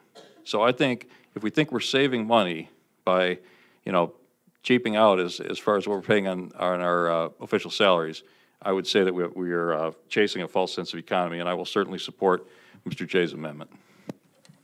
I guess I can take the chair back because I'm not going to say anything else. Mr. Rosales. Just a brief question. These positions, when you talk about and you refer to qualifications, aren't these elected officials that may or may not have those qualifications a county may be seeking? And those qualifications really bear more so on the political party they may belong to. And as elected officials, basically, it's not a position where you get a committee of professionals in the same field and look at the qualifications of the coroner that have some public health or medical background. It's just another elected official being elected to public office. So for me, I couldn't support this raise, even though I think 2 years ago I supported the philosophy behind it. But I think that, like Stan James was indicating, I think we're in the range. And I cannot see myself giving raises for these positions and then denying labor a $10 minimum wage. Thank you, Mr. Rosales. Mr. McGuire. Well, you know, I don't want to speak for Chris, but I think his point was really, like in a community like Champaign, Urbana, and this county, I mean, we have so many people that work in government here that just excel, and that's what makes this community, you know, so wonderful to live in, you know, whether it's in planning and in the, you know, like the Ross that now has taken over DECO, or the new department, you know, they just do such a great job because they want to be here, and and people want to move in this community because of that. And we want to have people like the sheriff or the treasurer and these elected officials that want to take those positions, and they're not looking for all the money in the world, but they want a decent pay to take care of their families. And if we don't maintain them, and we're not talking about giving huge raises to keep them here, these are 2% raises that are really inflation rate raises over a 4 or 5 or 6 year period to maintain their pay, to keep them here and keep them in those positions. We're talking about quality individuals, and we want people that normally wouldn't take that position to feel like they're going to get compensated okay to do it and to maintain this quality of living that we have in the county. And that's what I believe he's talking about. I think we'll go with Mr. Rosales and then Ms. Michaels. Yeah, but again, you're playing with the words. You're saying is willing to take that position. This position is not being offered. This position is an elected official. It's elected by the county, the citizens of the county. Regardless of the qualification, it's not a merit-based position. It's basically an elected position.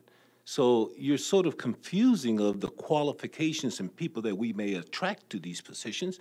If that was the case, and then we would do like we do for local businesses that work for us, we do an RFQ or an RFP and put it out there and get the best qualified person for that position. But this is not the case. This is the case that a citizen within the county has shown strength in certain areas that they feel that they qualify for.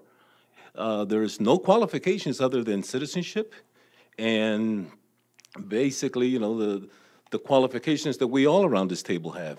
So it's not a sense of qualifications as it is an elected position. And that's what I have issues with. If we were looking for qualified people, and then you put the qualifications out there, and you said at this salary range, and then we do a national search, or we do a regional search, or we do a local search. But in this case, it's basically the citizens of the county electing these officials. On the way to Ms. Michaels, I would just say I completely agree with you, Mr. Rosales. I mean, we don't have a choice of who applies for these positions. Right. Ms. Michaels. If I can ask Ms. Busey, when was the last time that they received any increase? These elected officials that you are considering right now in the current 4-year term that they're in, year 1 was 0%, year 2 was 0%, year 3 was 2%, year 4 was 2%. Okay. So we have gone several years without any increases at all. And I think all of us in any job that we do, there is a reasonable amount to give an increase of for cost of living. I think one of the other things that the county's done that warrants this increase is that we've put, I feel, a lot more responsibility and into that position, and had them come up with things that were more efficient in their department, saving money, so we could afford to do some sort of an increase to keep up with the rate of inflation and things of that nature. I think it's only right to make that increase. Thank you. I apologize. I've kind of lost the plot here. Ms. Bergson was there and Mr. Kibler. Which of you? I think Ms. Bergson was next. I agree with Geraldo, but people keep saying, you know, these are quality people. And our nursing home employees are quality people too. These guys have had an average of 1%. I think probably a lot of the nursing home people have.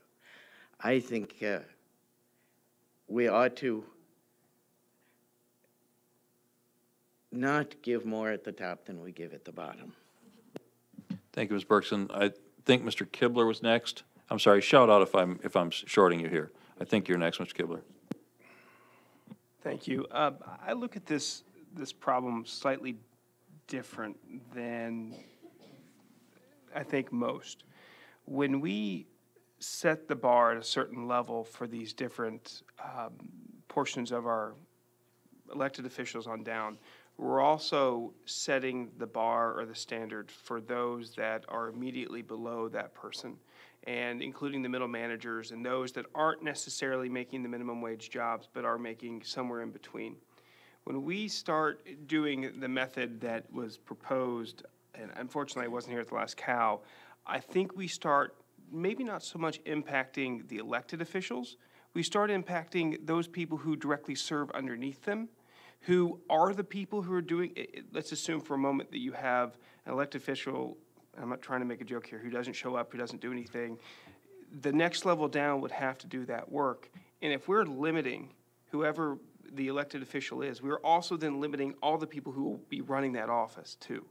So with the approach used that was proposed by the cow with the $12.50 every year and that's it, I think that in the end it will come a little bit to bite us with respect to our mid-level managers, as opposed to something like a straight across the board 2%. So ultimately, I do believe Mr. J has the appropriate recommendation. I probably will be supporting him. Thank you, Mr. Kibler. You were next, Ms. Petrie, I believe. Yes, and if you can, I'm directing my question to you, so if you have to turn it over to Mr. Kurtz to answer me. In your memo to us concerning the finance issues, you wrote, what I do suggest is that rather than the fixed dollar amounts in the amended version, we look at a 2211% increase recommendation. Now you're arguing differently. What changed your mind? I think what I said in my memo was that I procedurally would not make a motion to go back to the county administrator's original recommendation, but that my preference was for the county administrator's original recommendation. So with that amendment on the floor, I'm certainly going to vote for it. And if that amendment fails, you can read into my memo what I would like to see as an alternative.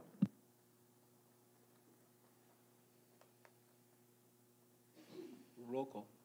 That's already been called. Any additional comments or questions? Seeing none, we're voting on Mr. J's amendment, or the first half of Mr. J's amendment, which is to restore the county administrator's original 2222 proposal for the full-time elected officials in the memo. Would the clerk please call the roll? Richards? No. Rosales? No. Schrader? No. Schwartz? Bergson? Esri? Yes. Hartke? No. James? No. Jay? Yes. Kibler? Yes. Kurtz? Langenheim? Yes. McGuire? Yes. Michaels? Yes. Mitchell? Yes. Petrie? No. And Alex? Motion carries. We now vote on the amendment with the second half of the amendment, which, can you restate that, Mr. J? Yes, sir. It was concerning the county board chair's salary. The only reason I brought those two together wasn't that I thought they ought to be together, but when we set them out of our committee, they went together. The recommendation is that I had proposed is for a $20,000 a year salary period with no additions to it. The reason for that is this is a part-time job, and I think we need to treat it as a part-time job. And I think that we probably should not be paying a per diem to a county board chairman to come to the county board meetings when in fact we're paying him $20,000 to do some of that anyway. So consequently, I picked $20,000. That's what we were paying prior to going to this new system. I would remind you all that when we changed, what caused the change was that we got an administrator that we didn't have. The county board chairman used to do a lot of what the administrator does. Not only do we have an administrator that's doing an excellent job, we have some people under her recently to broaden that base out. And so there isn't the workload here for a county board chairman that there was. And so I think it's only reasonable to put the salary back to a more reasonable amount. I'm not sure. I think that's what Lyle Shields was making maybe when he quit. And he was a full-time, part-time kind of a guy. And I actually resent the comments that was made by my colleague over there. This isn't a partism issue. Thank you for restating your motion and speaking to it, Mr. Jay. I'll just go around in this direction. Mr. Harkey, then Mr. Kibler, then Mr. Richards. You guys can say that, but that's what's happening effectively. And I will admit that I'm not trying to put any partisan, that you guys are doing it out of partisan needs, but it sure as heck is what it looks like to the public, that we are cutting the salary of the county board chairman while raising 2% on extremely high salaries. And again, I don't know who thinks that if we don't raise the sheriff's salary 2%, that then we can't raise his subordinates' salaries. I don't get that either, that's going to cause a problem. The county board chairman puts in a lot of time. I know that Al, even though I disagree with some of the things he's done, has put in a lot of time to earn his salary. I also don't like the idea of further diminishing the role of this board in the checks and balances system we have in the county, where we are making sheriffs and county clerks and county recorders $90,000 a year full-time positions, yet the chair of the board that determines their salaries, that is directly elected by the people, is going to get cut.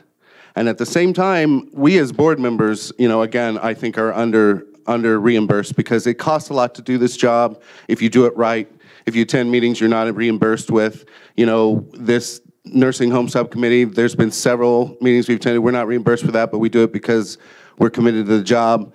To make the argument that we cannot get good sheriffs and good county clerk candidates because we don't raise their salaries, and then at the same time say, but we can cut county board members and board chair salaries and still expect good members on this board, I think is very misguided, and I will not be supporting cutting this salary. I was for not raising it, but I think the idea of cutting it and removing the per diem, I think that's just, I think it's very inappropriate.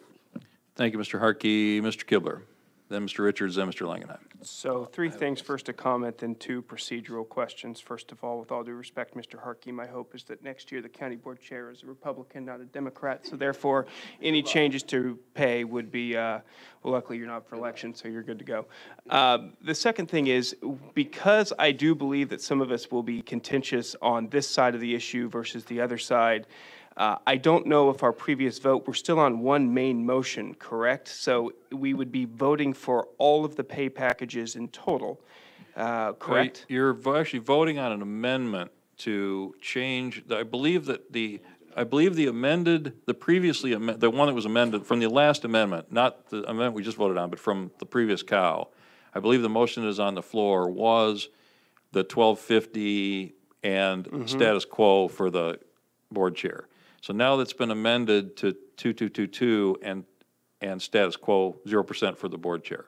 So I think that's the motion that's on the floor right now. This is an amendment that would go from status quo for the board chair to 20,000 and no per diem for the board chair. So my concern is that we're going to flat out, probably because of the last vote, that we're still going to have one final vote even after this amendment is passed, correct? To have all of the different pays be included in that main motion, which means I believe that we should probably divide these questions if possible. First on I would make a motion to divide these questions and we vote on the elected official salaries first and then separate that into a completely separate vote to the county board chair, since it's a very contentious issue. I am honestly not sure what the parliamentary validity is of dividing the main question with an amendment currently on the floor. I mean, Can you defer one particular piece of it? I would say the clearest way to resolve this would be either to vote down this amendment and then move to divide the question. Then you could presumably defer the second half of the question, that being then we would essentially vote on the first half of the question, which would be the full-time elected official salaries. And then the active motion would be the board chair's salary. And that, at that point, could be deferred if somebody wanted to do that. But at this point, with a motion on the floor, with an amendment on the floor to the combined motion, I'm not sure that we can vote to divide the underlying motion. Okay. Mr. Jay. I thought we divided the motion. We divided the amendments. So. The amendment, okay. Yeah, but we're still, the motion that's on the floor, the main motion that's on the floor is still, well, now 2222 and status quo for the chair. And now we're discussing an amendment which would change from status quo down to the 20,000. Ms. Petrie. May I suggest another approach to this? Mr. Jay could withdraw his amendment, and then we can finish the vote on right, and then split it. I mean, that would be legal if Mr. Jay felt like, and the second felt like withdrawing his amendment. It's up to Mr. Jay, but that's another way to handle this, It and is- it's a that is little true. bit cleaner. Now, Mr. Jay, in that case, would be taking a chance that the motion would be, with the motion to divide would fail, and we'd end up voting on the main motion with the status quo for the chair. But we will let people, there's very little I can do at this point. Mr. Jay can decide to withdraw his motion, or we can have a further discussion and vote on Mr. Jay's amendment with regard to the chair salary. Mr. Kibler? I was going to say, in the event that that does occur, Mr. Jay can still, if he withdraws his motion, he can re-put in the motion after the vote down of the division. Yes, that's correct. So He could if you introduce withdraw, you can an bring it back amendment up. to the divided motion, because at that point, it's a different motion. Does anybody else want to speak to this? Mr. Rosales? To the motion or to To what's on the the, floor? to the amendment that's on the floor about the county board chair's Sure, that's what I wanted salary. to speak Yes, to. sir, you're right in line. Right, so regarding John Jay's comment about that we should reduce the chair's salary to part-time of what? Of the director's salary, which are 86, 108, 90, half of that, which should Well, I be don't have 45? That would be 20 hours a week. These people put 40 and perhaps even more. I know that Gordy puts at least 60 to 80 hours a week, especially around election time. But when you say part-time from whose salary are you calculating that on the county administration gets $40,000 a year? You're saying reduce the county board's chair part-time basis, which is about 20 hours a week, which is $20,000 a year. And what I'm saying, part-time to me, when you look at the director's positions, part-time of half of that would be 45, 50, not 20. I think you're reducing the value of that elected position by the county board and by the citizens of this county. So that's really, to me, a fallacy that doesn't equate. So that's the only comment I wanted to make, just as a point of clarification. Thank you, Mr. Richards. I'm not in favor of cutting the county board chairman's salary anymore as compared to other elected officials. Yeah, I think if we cut it further, it weighs this position even more into being a part-time position, which I think Al can tell everybody, it's not always a part-time position. And it also weighs it more heavily into forcing whichever of the 22 people do this next time to limiting this to somebody who is retired or otherwise willing to not have another job. I mean, this is a position which is not always part-time, and frankly, I think that we need to keep it as it is now a little bit, so that any of these 22 people, if their colleagues vote for them to do it, can do it, and we'd be getting more away from that. I think we have a balance now between this being a part-time position, but also something where keeping it flexible and something where any of the board members can do it. Thank you, Mr. Richards. Moving around the room here, I think, Ralph, I think you were next. Well, you can decide. You want me to come back to you? Talking days are over. Okay, does that help? the chairman of this board and the board are the chairman of the board and the board of one of the largest operations in the county. We bear tremendous responsibility. We can be part-time employees, and some of us are. Some of us don't even make part-time. But some of us work very hard, and our current board chairman does work very hard. Our previous board chairman worked very hard. In fact, the board chairs that have served in the last 16 years have all worked very hard. They are underpaid, but we should maintain that position, maintain the attractiveness of that position to people of the talent required to do the job. So therefore, I'm against cutting this man's salary or anybody else's. Thank you, Mr. Langenheim. I'm just, since everybody wants to speak, I'm just going around the room. Anybody else? Al? I'm sorry, John. Well, go ahead, Al. No, go ahead. Oh, I'm sorry, John, I didn't see your hand. Go ahead. Next round.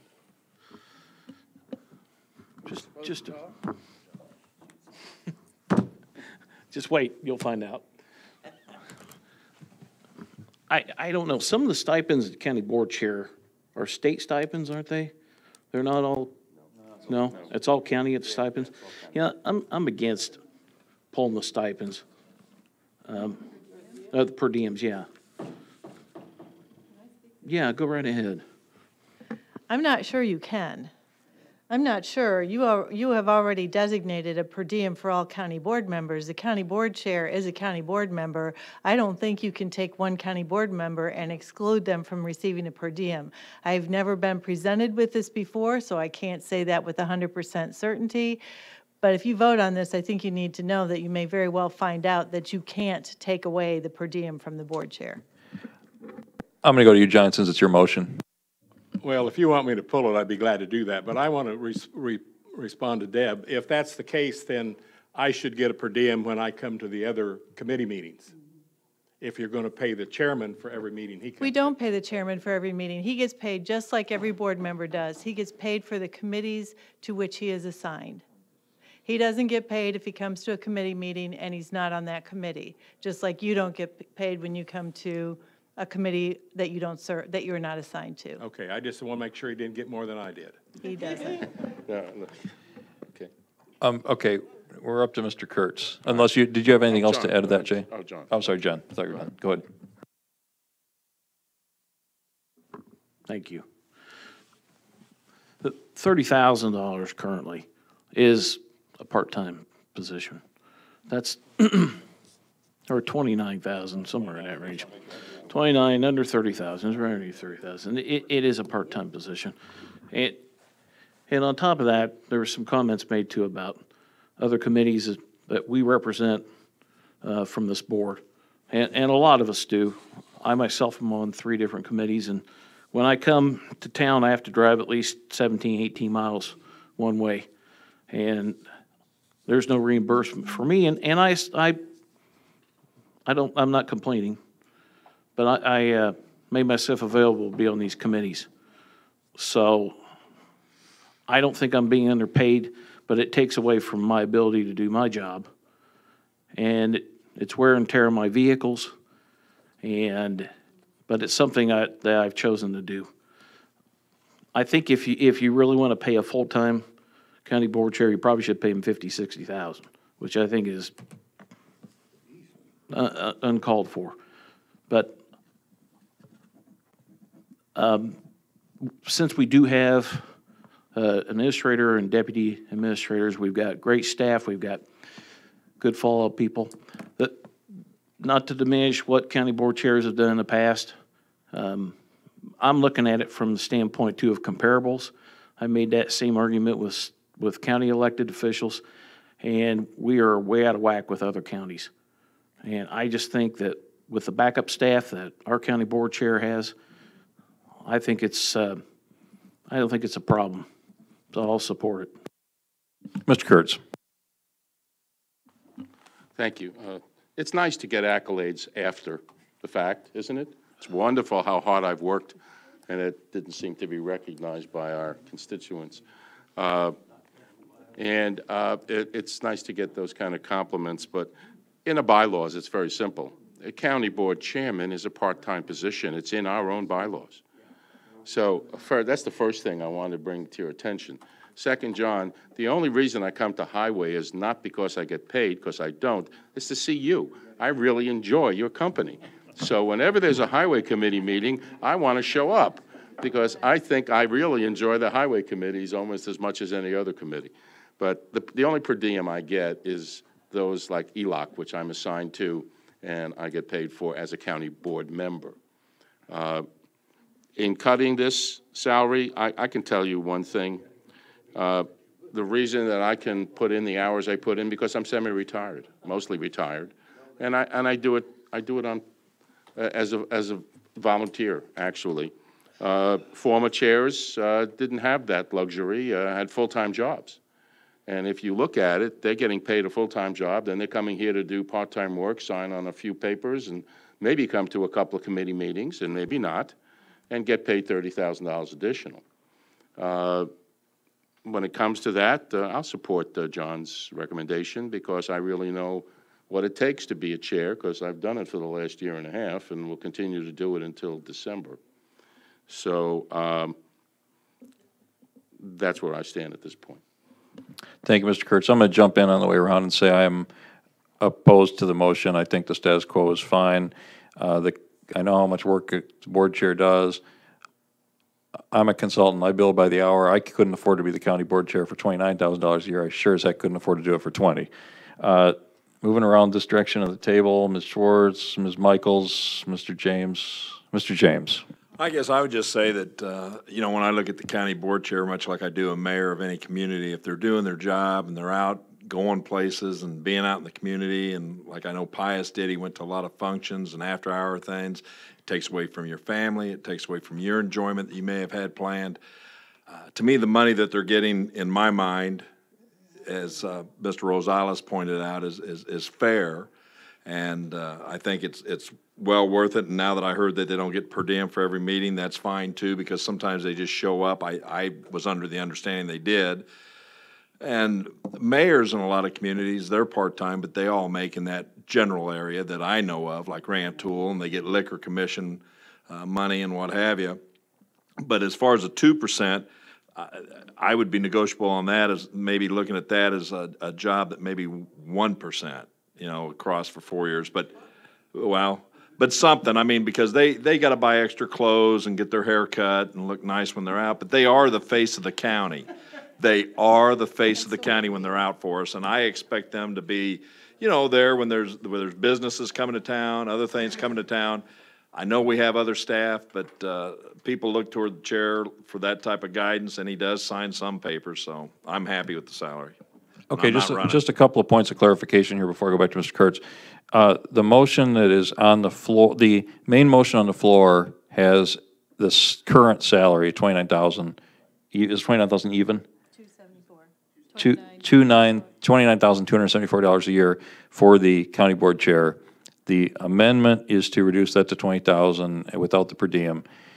The county board chair salary can only be set for 2 years, because the next county board chair will only have a 2-year term before the next board chair is potentially, or before he's reelected or replaced.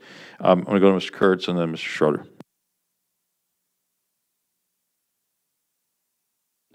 John? Thanks. I think Mr. J withdrew the per diem. Did he not? Did you withdraw your per diem? He did not. Motion? You didn't? Did you withdraw your per diem part of your motion? No, I didn't withdraw anything after this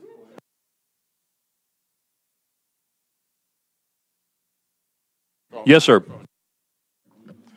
I thought what got presented to us had the two questions together. And as I recall, somebody will have to help me because I'm really having trouble tonight, that there was a $400 increase. I think that was, okay. We got rid of that. Yeah, that was gotten rid of by the amendment that passed last meeting, was my understanding. So I think at this point, it's either, if your motion comes up if your second amendment comes up for a vote, a yes means the salary goes to 20,000, a no means it stays at 29. Clear, thank you. 29,274. Thank you, Ms. Busey. Ms. Petrie. An information question to Ms. Busey. Does the chair's salary make that individual who is earning that salary eligible for benefits? No. Ms. Michaels. Question's been called. Is there a second to the call for the question and for Mr. James? Roll call. Call for the question is a 2/3 vote. Deb, you want to weigh in on this? We change our mind on this every time. Calling question is a majority or it's 2/3?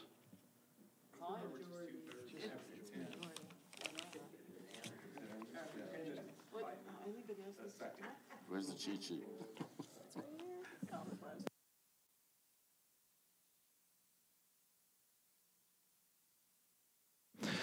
Two-thirds vote required to call the question. Not debatable. All those in favor of calling the question, say aye. Aye. Any opposed? Okay, the question's been called. This is on Mr. Jay's amendment, which would reduce the salary of the county board chair to $20,000 flat and eliminate the per diem if indeed that is possible, which it probably is not. I'll assume that the call for the roll call on the first amendment carries over to the second, so please call the roll. Again, yes, cut the salary to 20,000. No, keep it at 29,000 like it's been for the last 2 years. 29,274. Richards? No. Rosales? No. Schrader? Yes. Schwartz? No. Bergson? No. Esri? Yes. Hartke? No. James? No. Jay? Yes. Kibler? No.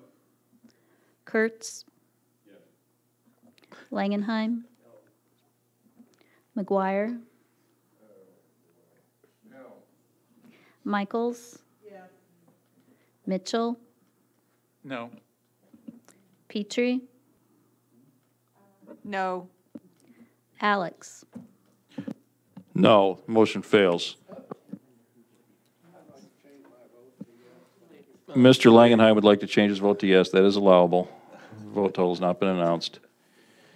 Would the clerk announce the vote total so nobody else can change the vote?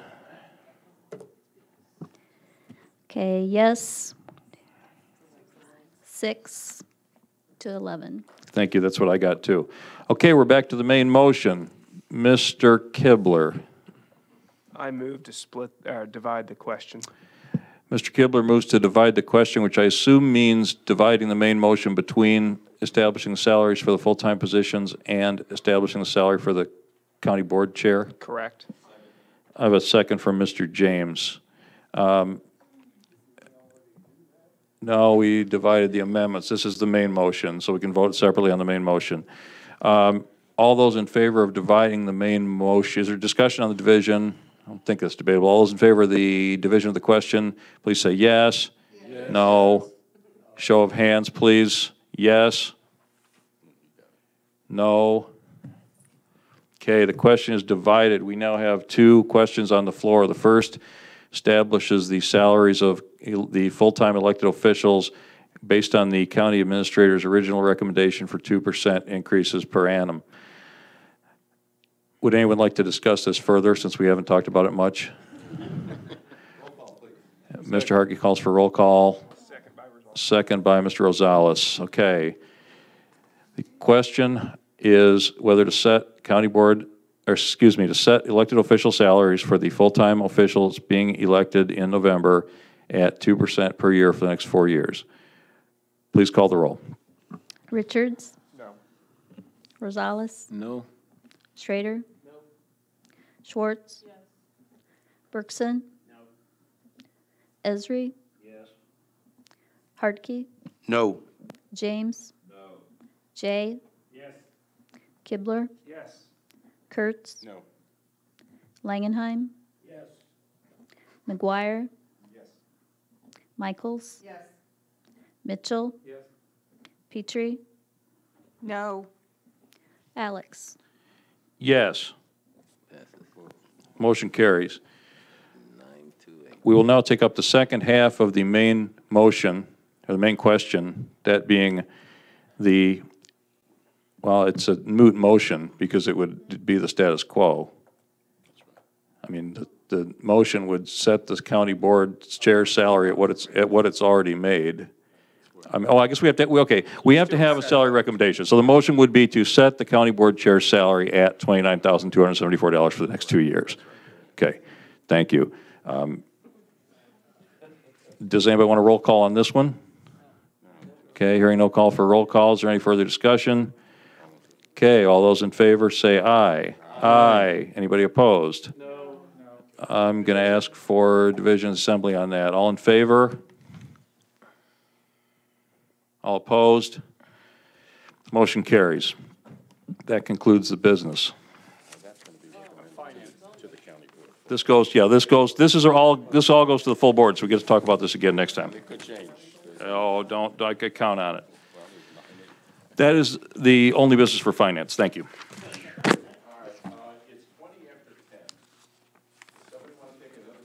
No.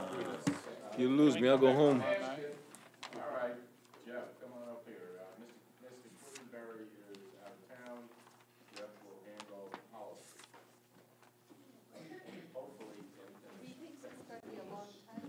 Way. I expect to take the 2 hours that everyone else has been allotted tonight. You sure you don't have anything to add, Mr. Alex, like a board chair report? Okay.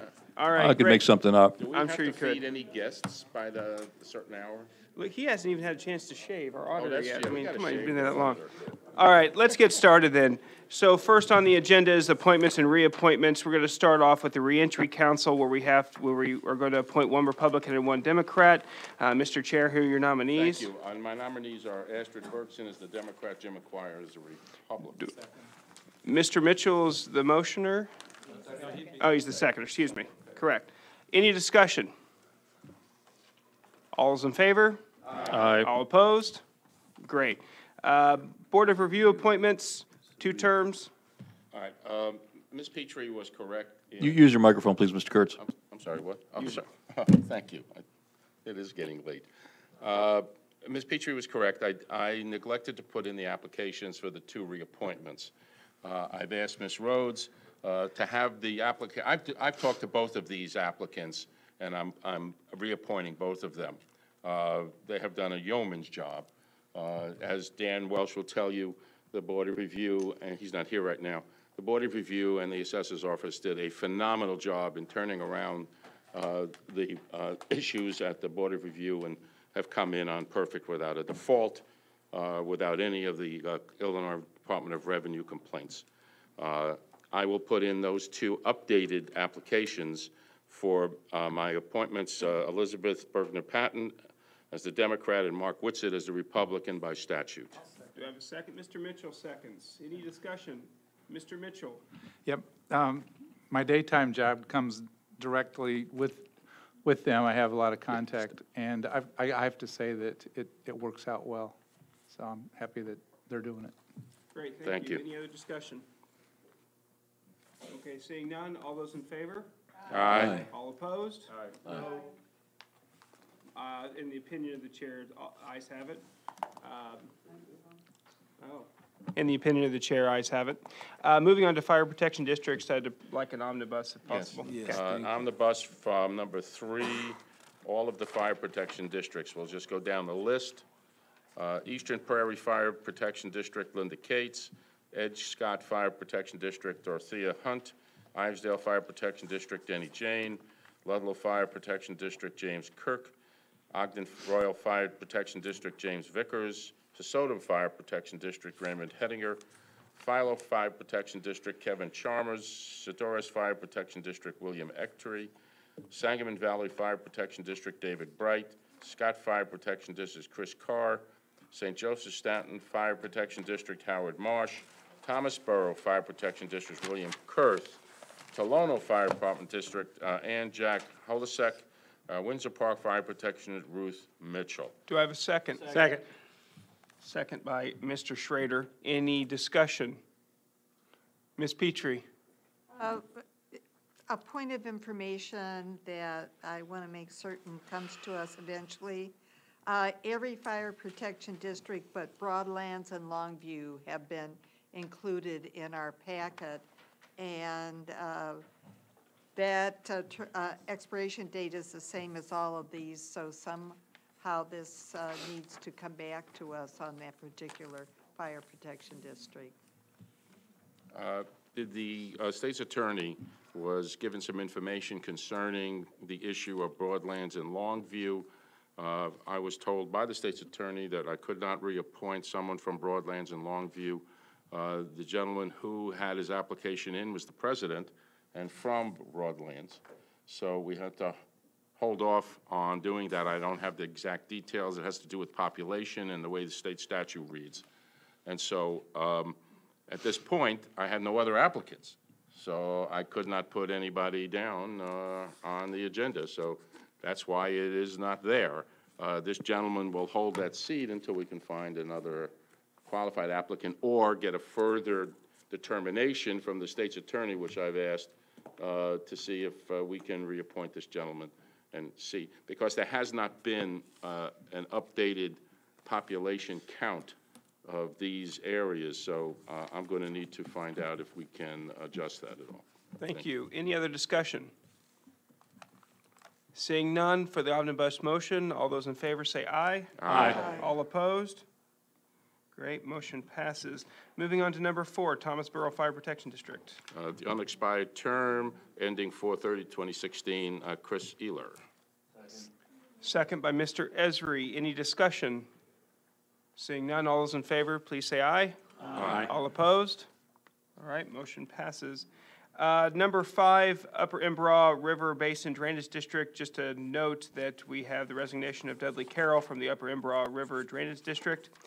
We then have an unexpired term for 8/31. That'll be Stephen Westfall. Do I have a second? Mr. Schrader.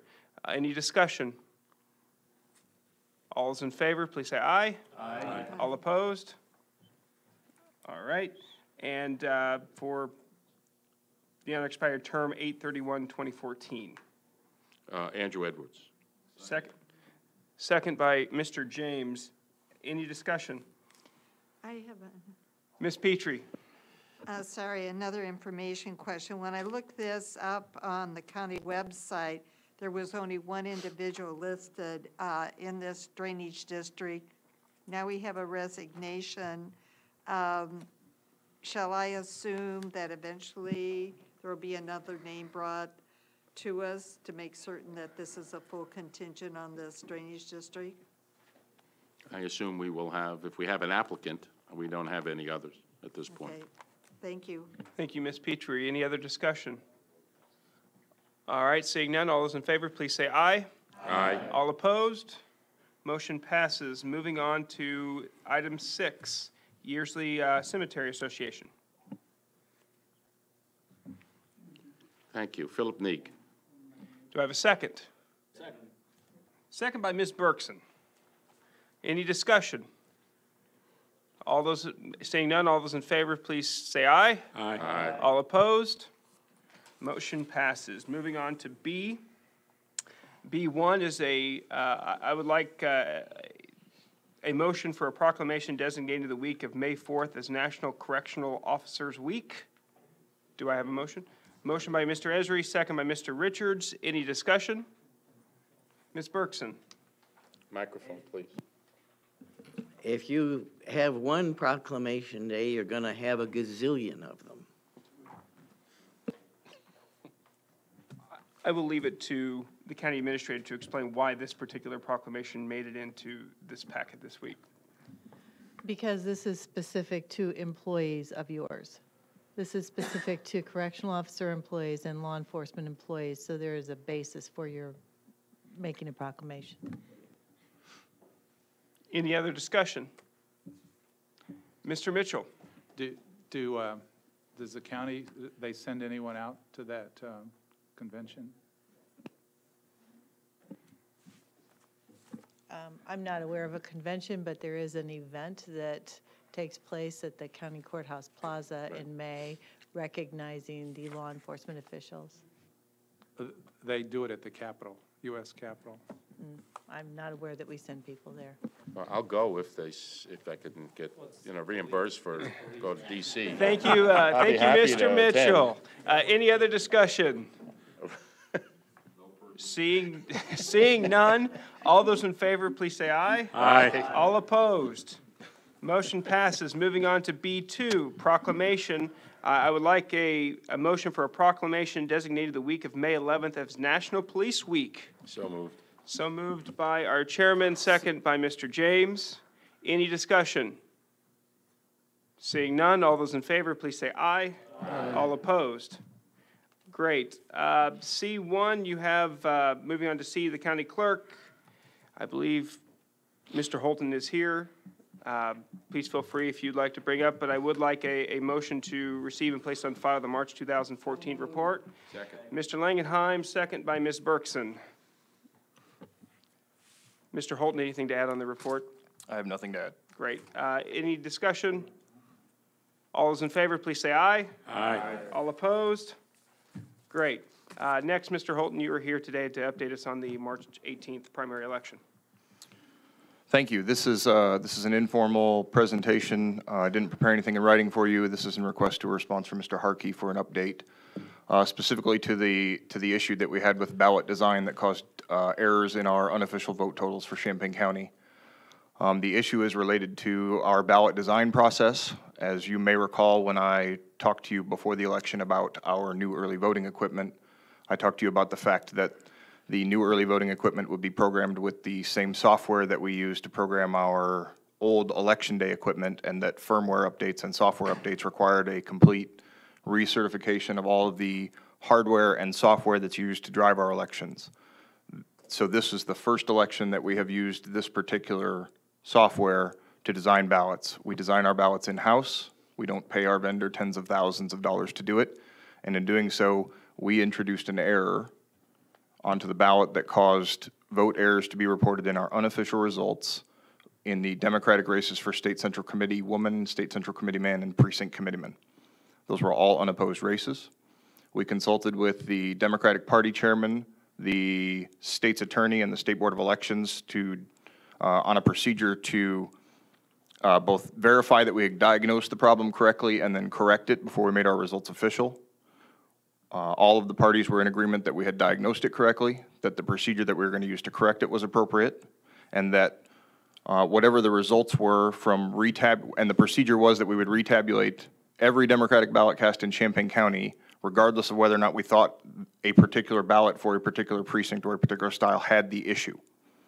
We did that to demonstrate fully that we had isolated the problem to only these uncontested races. We wanted to reassure people that the issue didn't bleed over into any other races.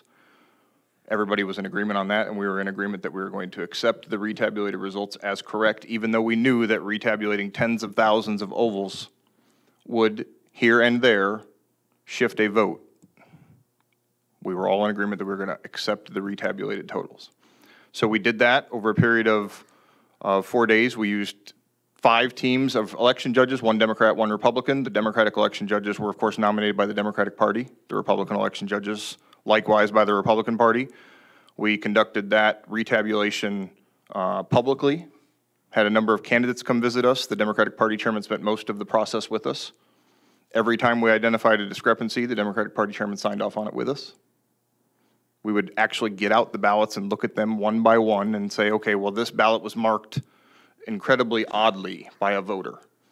And we have election systems that are administered by humans, yes. And our elections are conducted among humans, yes.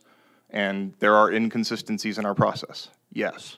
Our machines tabulate votes and report the results accurately. And after retabulating tens of thousands of ovals, the number of votes that shifted from the first count throughout the 40-day election process to what we did during the 3-day retabulation process is incredibly small and should give people great confidence that our election results for Champaign County are very, very accurate. We have since certified and transmitted those results to the State Board of Elections, as is required by law, and we have closed the book on the primary election, and we are evaluating everything that we did in preparation for the March election to make sure that this doesn't happen again. We weren't the only jurisdiction in the state of Illinois to have issues with this particular piece of software used to program ballots and the piece of software used to read the results from ballots. We're working with our vendor, with the State Board of Elections, and a bunch of other jurisdictions to make sure that nothing like this can ever happen again. And we've got a number of procedures that we're evaluating now. We will test all summer long. We will do more extensive testing prior to the general election in November. And that testing, as is everything that we do with elections, is open to the public, open to both political parties. We notify both political parties, the media, the public, and we can notify you if you are interested in helping us participate in that testing. It is incredibly boring, but we're happy to have the help, honestly. So, Sorry, Mr. Holton, I just want to thank you for coming and explaining. Is there any discussion on this particular topic? Mr. Richards, you're first. Mr. Clerk, and none of these are rhetorical questions because I have no idea what's going on, and probably most of my colleagues don't. You've said that this was limited to State Central committeemen and women on the Democratic side and precinct committeemen. I don't know if you've seen the press release put out by the Democratic Party today, but they are alleging that there are more races and that this was certified on, what, the 1st, but that there are still issues with that. I guess since I can't vouch either way, I would say, how do you respond to that? I investigated the Democratic Party chairman. The Democratic Party chairman has made an allegation publicly that the errors that we discovered on the Democratic committeeman races have bled over to the Republican side. And in particular, he's questioning a result in one precinct where he has misunderstood the way the reports read for federal-only ballots.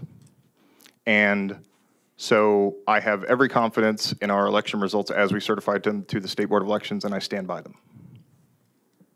Thank you, Mr. Richards. Mr. Alex.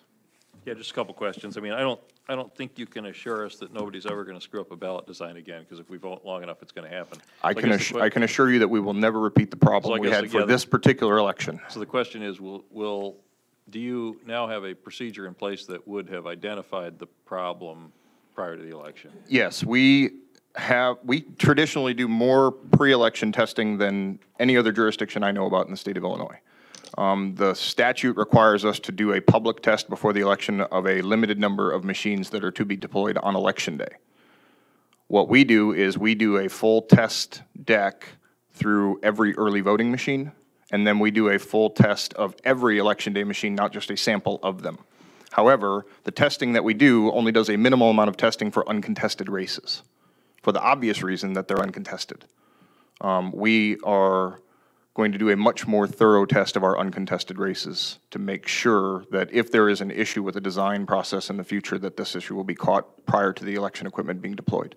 Okay, can you explain how the timing works between, I know that there are absentee votes still coming in and such that aren't counted, that can't be counted on election night. Obviously, the early votes are included in the totals that are released on election nights, but there still can be mail-in votes and stuff that aren't. When do those get attributed, and were those added in after the recount was done, but before the results were certified? The unofficial results that we release on election night include every ballot that we have on hand as of election morning. So all the absentee ballots that we received by mail, all of the early votes, all of the grace period ballots, everything that's come in as of election day. And then we merge into that election night results.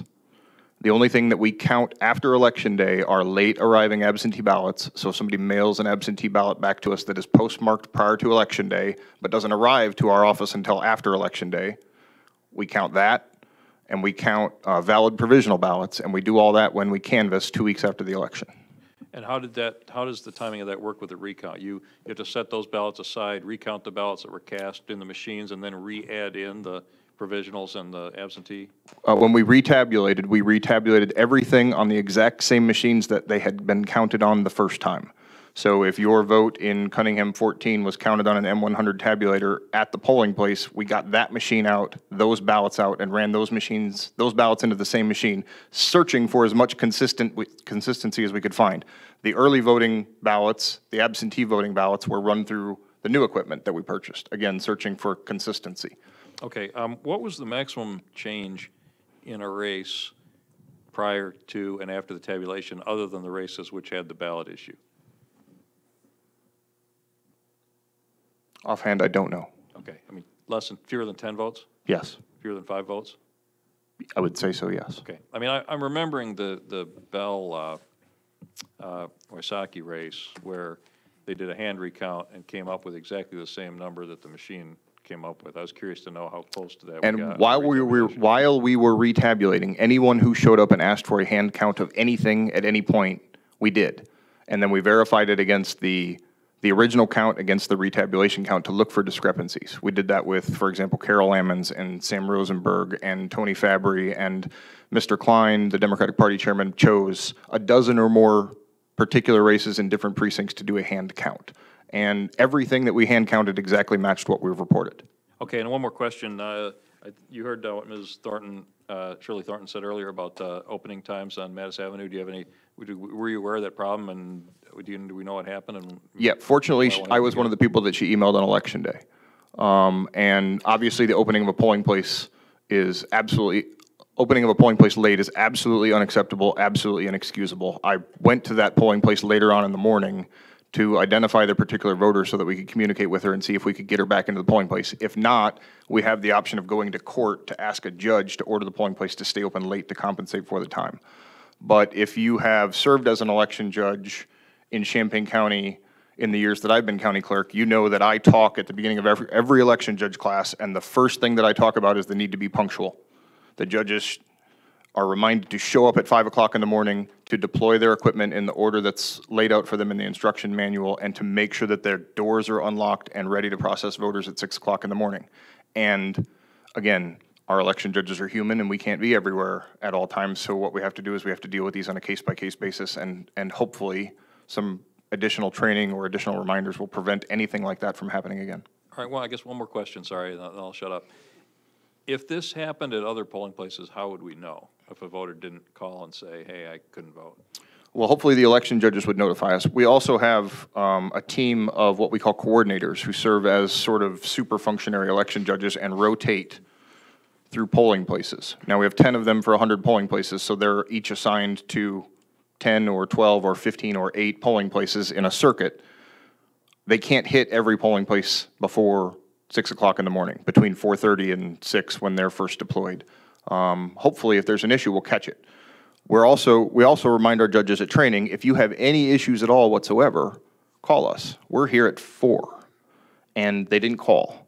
They didn't notify us. The first time we heard about it was when this woman emailed and said, hey, this is very disappointing to me. And I agree with her. It's incredibly disappointing. I guess my only final comment would be, we have this system, you're using the electronic poll books now, right? Mm-hmm. Is there a way for the election judge to go into the electronic poll book and say, we're open, so that somebody at your office can verify we've got everybody up and running by 6, and if somebody didn't call in, you can go over and see what's going on? Yes, and we monitor that, but the inconsistency with that is whether or not the Verizon hotspots that we use have actually managed to pick up a connection in that first hour. So our first round of diagnoses to every polling place includes a connection check. Okay. Okay, well, it sounds like you're aware of the problem now, so. We're aware of the problem, and we're aware, we have had this issue before in another polling place, in Homer in 2013. Excuse me, in Ogden Township in 2013, the township supervisor switched the ballot boxes.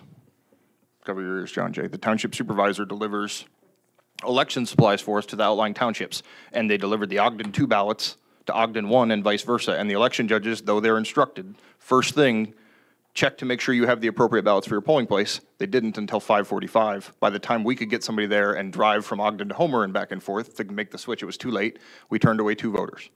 I spent the rest of the day on the phone to those 2 voters saying, please come back in and vote. If you need us to make arrangements to keep the polling place open late, we will do that. But these things happen. All right, thank you for answering my questions. And I will say that if you vote early, none of this is a problem. Thank you. Thank you. Mr. Rich, you already spoken, so Mr. Hartke, we'll go with you first. Microphone, please. Thank you. I wanted to make you aware of a couple of points that I don't think necessarily are covered by the federal ballot issue. One, it's reported that in City of Champaign 34, there were 229 total Republican ballots cast, but 243 is the weighted value of the precinct committeeman there. CC 34 is what I'm being told. The ballot design issue didn't touch Republican races at all, so the vote totals that we've reported are the totals from the machines. So how then, can you explain then how, when there are 229 votes that roll through, there are 243 that are registered for a candidate? I'm just pointing it out to you, so it might be something you want to check on further. Okay. Because, again, these weighted votes are important for all the conventions they're going to have. The weighted votes are not based on the candidate totals. They're based on the number of ballots that are cast in the precinct. Right, exactly, which is why I'm concerned that there's a discrepancy between those two. The other thing is, and believe me, I was in IT. I know that IT mistakes can be made, so that's not really where my problem is on the ballot. But I do have some concerns with, for example, when the Illini Union voting site was closed an hour early for a day, and I know you took care of that and addressed it at the time, but, you know, it's one of those things where is it easier to ask forgiveness than ask permission?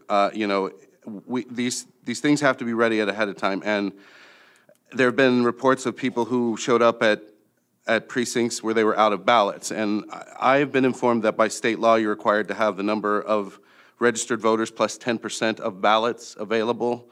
So again, I don't know how you can run out of ballots there, and that causes people a problem when they show up to vote. There's no ballots and they have to wait.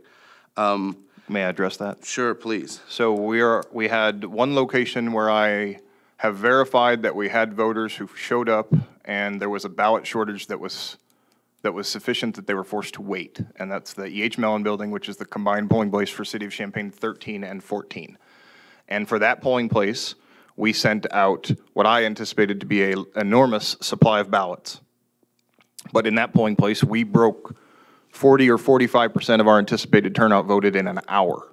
And they happened to vote at that 1 hour when it's a little bit challenging to get across town. So we were notified by both our software and our election judges that we had a pending ballot shortage.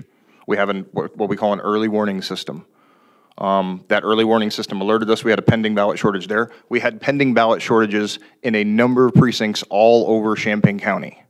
It happens. We had higher turnout than I think anybody anticipated, and we talked before the election about the need to project turnout on a precinct by precinct and style by style basis is especially difficult for this election because we have so many different styles and we have the party affiliation.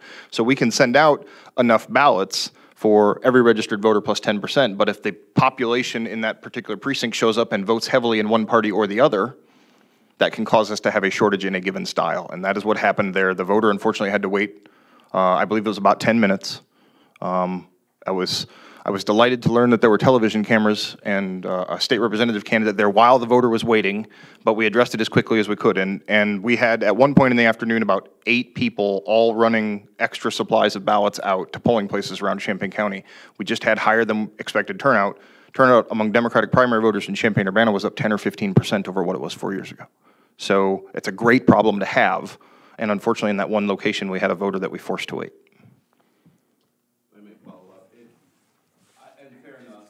Microphone. Fair please. enough, thank you.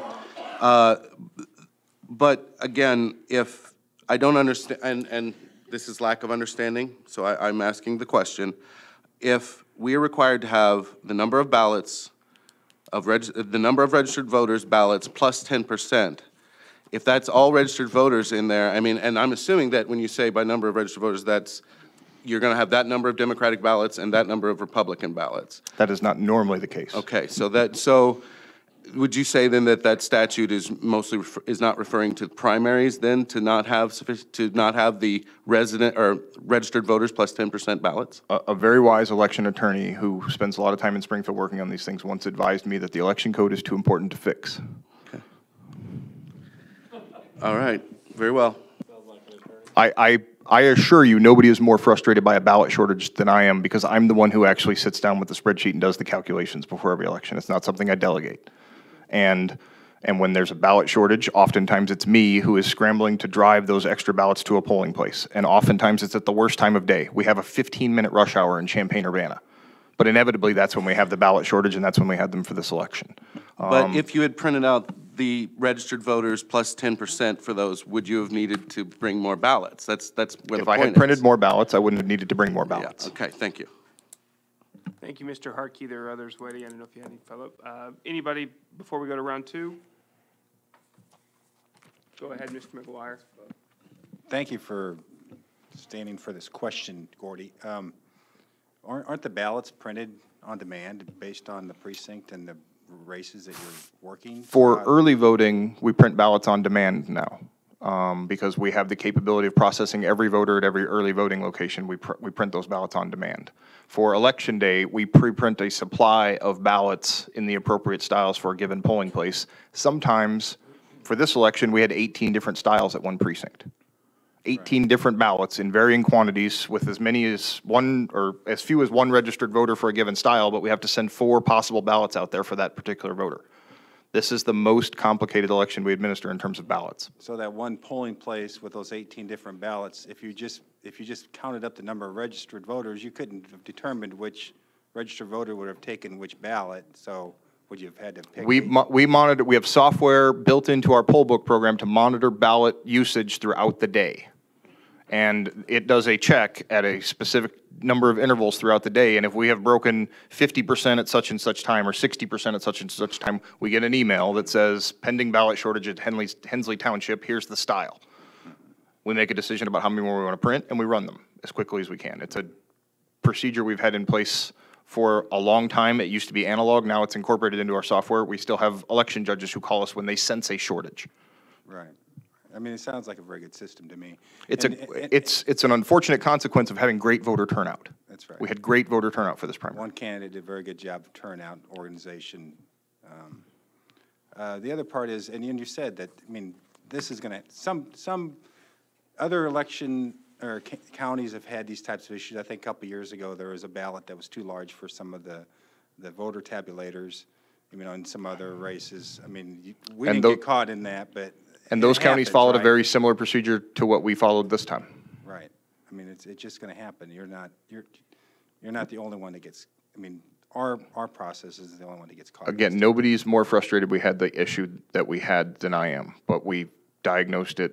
We came up with a plan to remedy it. We collaborated with all of the affected parties to do so. We fixed it, and we've moved on, and we're learning from it. And we're going to attempt, again, to run the perfect election for November, and I promise you that November will not be the perfect election either. There is no such thing, but that's what we strive for. Right. No matter how big an issue we try to make out of it. Thank you. Thank you, Mr. McGuire. Any other round ones? Great. Mr. Richards, round two. Okay. Apologize, but I wanted to be more specific now that I have this press release up.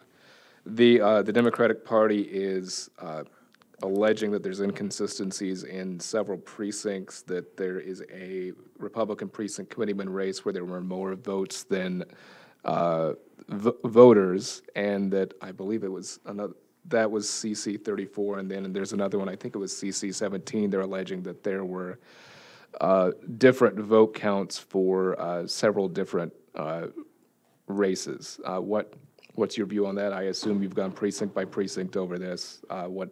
Like I said, I have no idea if you've seen his press release yet, but what's your take on that? The retabulation procedures we followed, we retabulated every Democratic ballot in Champaign County. We merged those results back into the results that weren't affected. The results that we have reported are the results that the machines gave us. We've certified them to the State Board of Elections. I stand by them.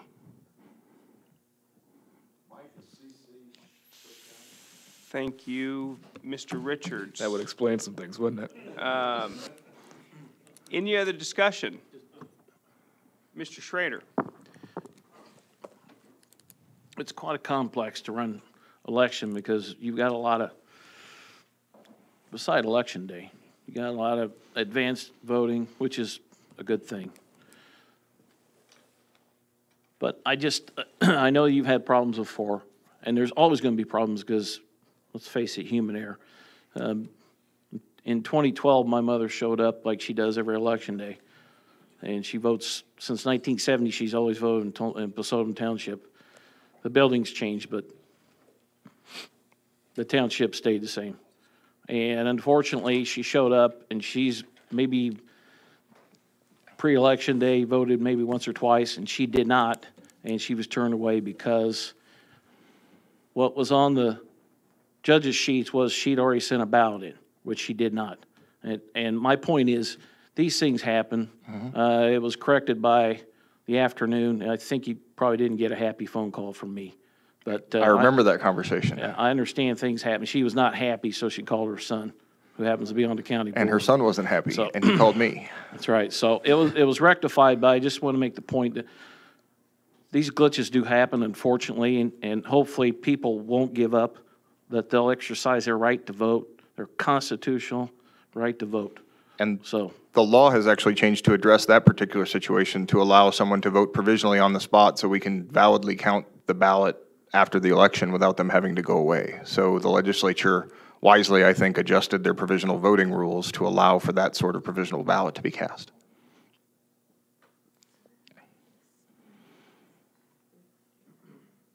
Thank you.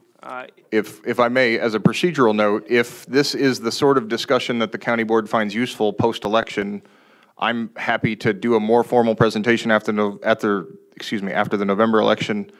And if you would like to discuss particular topics, we can field those questions ahead of time and I can address them in a potential report. I can talk with the board chair or the PPA chair. And if you're interested in something like that, please let them know. I'd be happy to do it for you. Thank you, Mr. Holton. Any other discussion? Thank you. Moving right along. Let's move on to D. Let's start with, I would like a motion to receive and place on file the Administrative Services March 2014 report. So moved. By our chairman, second by Mr. Schrader. Any discussion? All's in favor, say aye. Aye. Opposed? Motion carries. Moving on to D2, I would like a motion for an amended agreement concerning the provider and administration of MetCAD by and between the City of Champaign, the City of Urbana, Champaign County Sheriff, the University of Illinois, and the Village of Rantoul. Mr. James, Ms. Michaels, discussion. Actually, Ms. Busey, would you be kind to start the discussion off?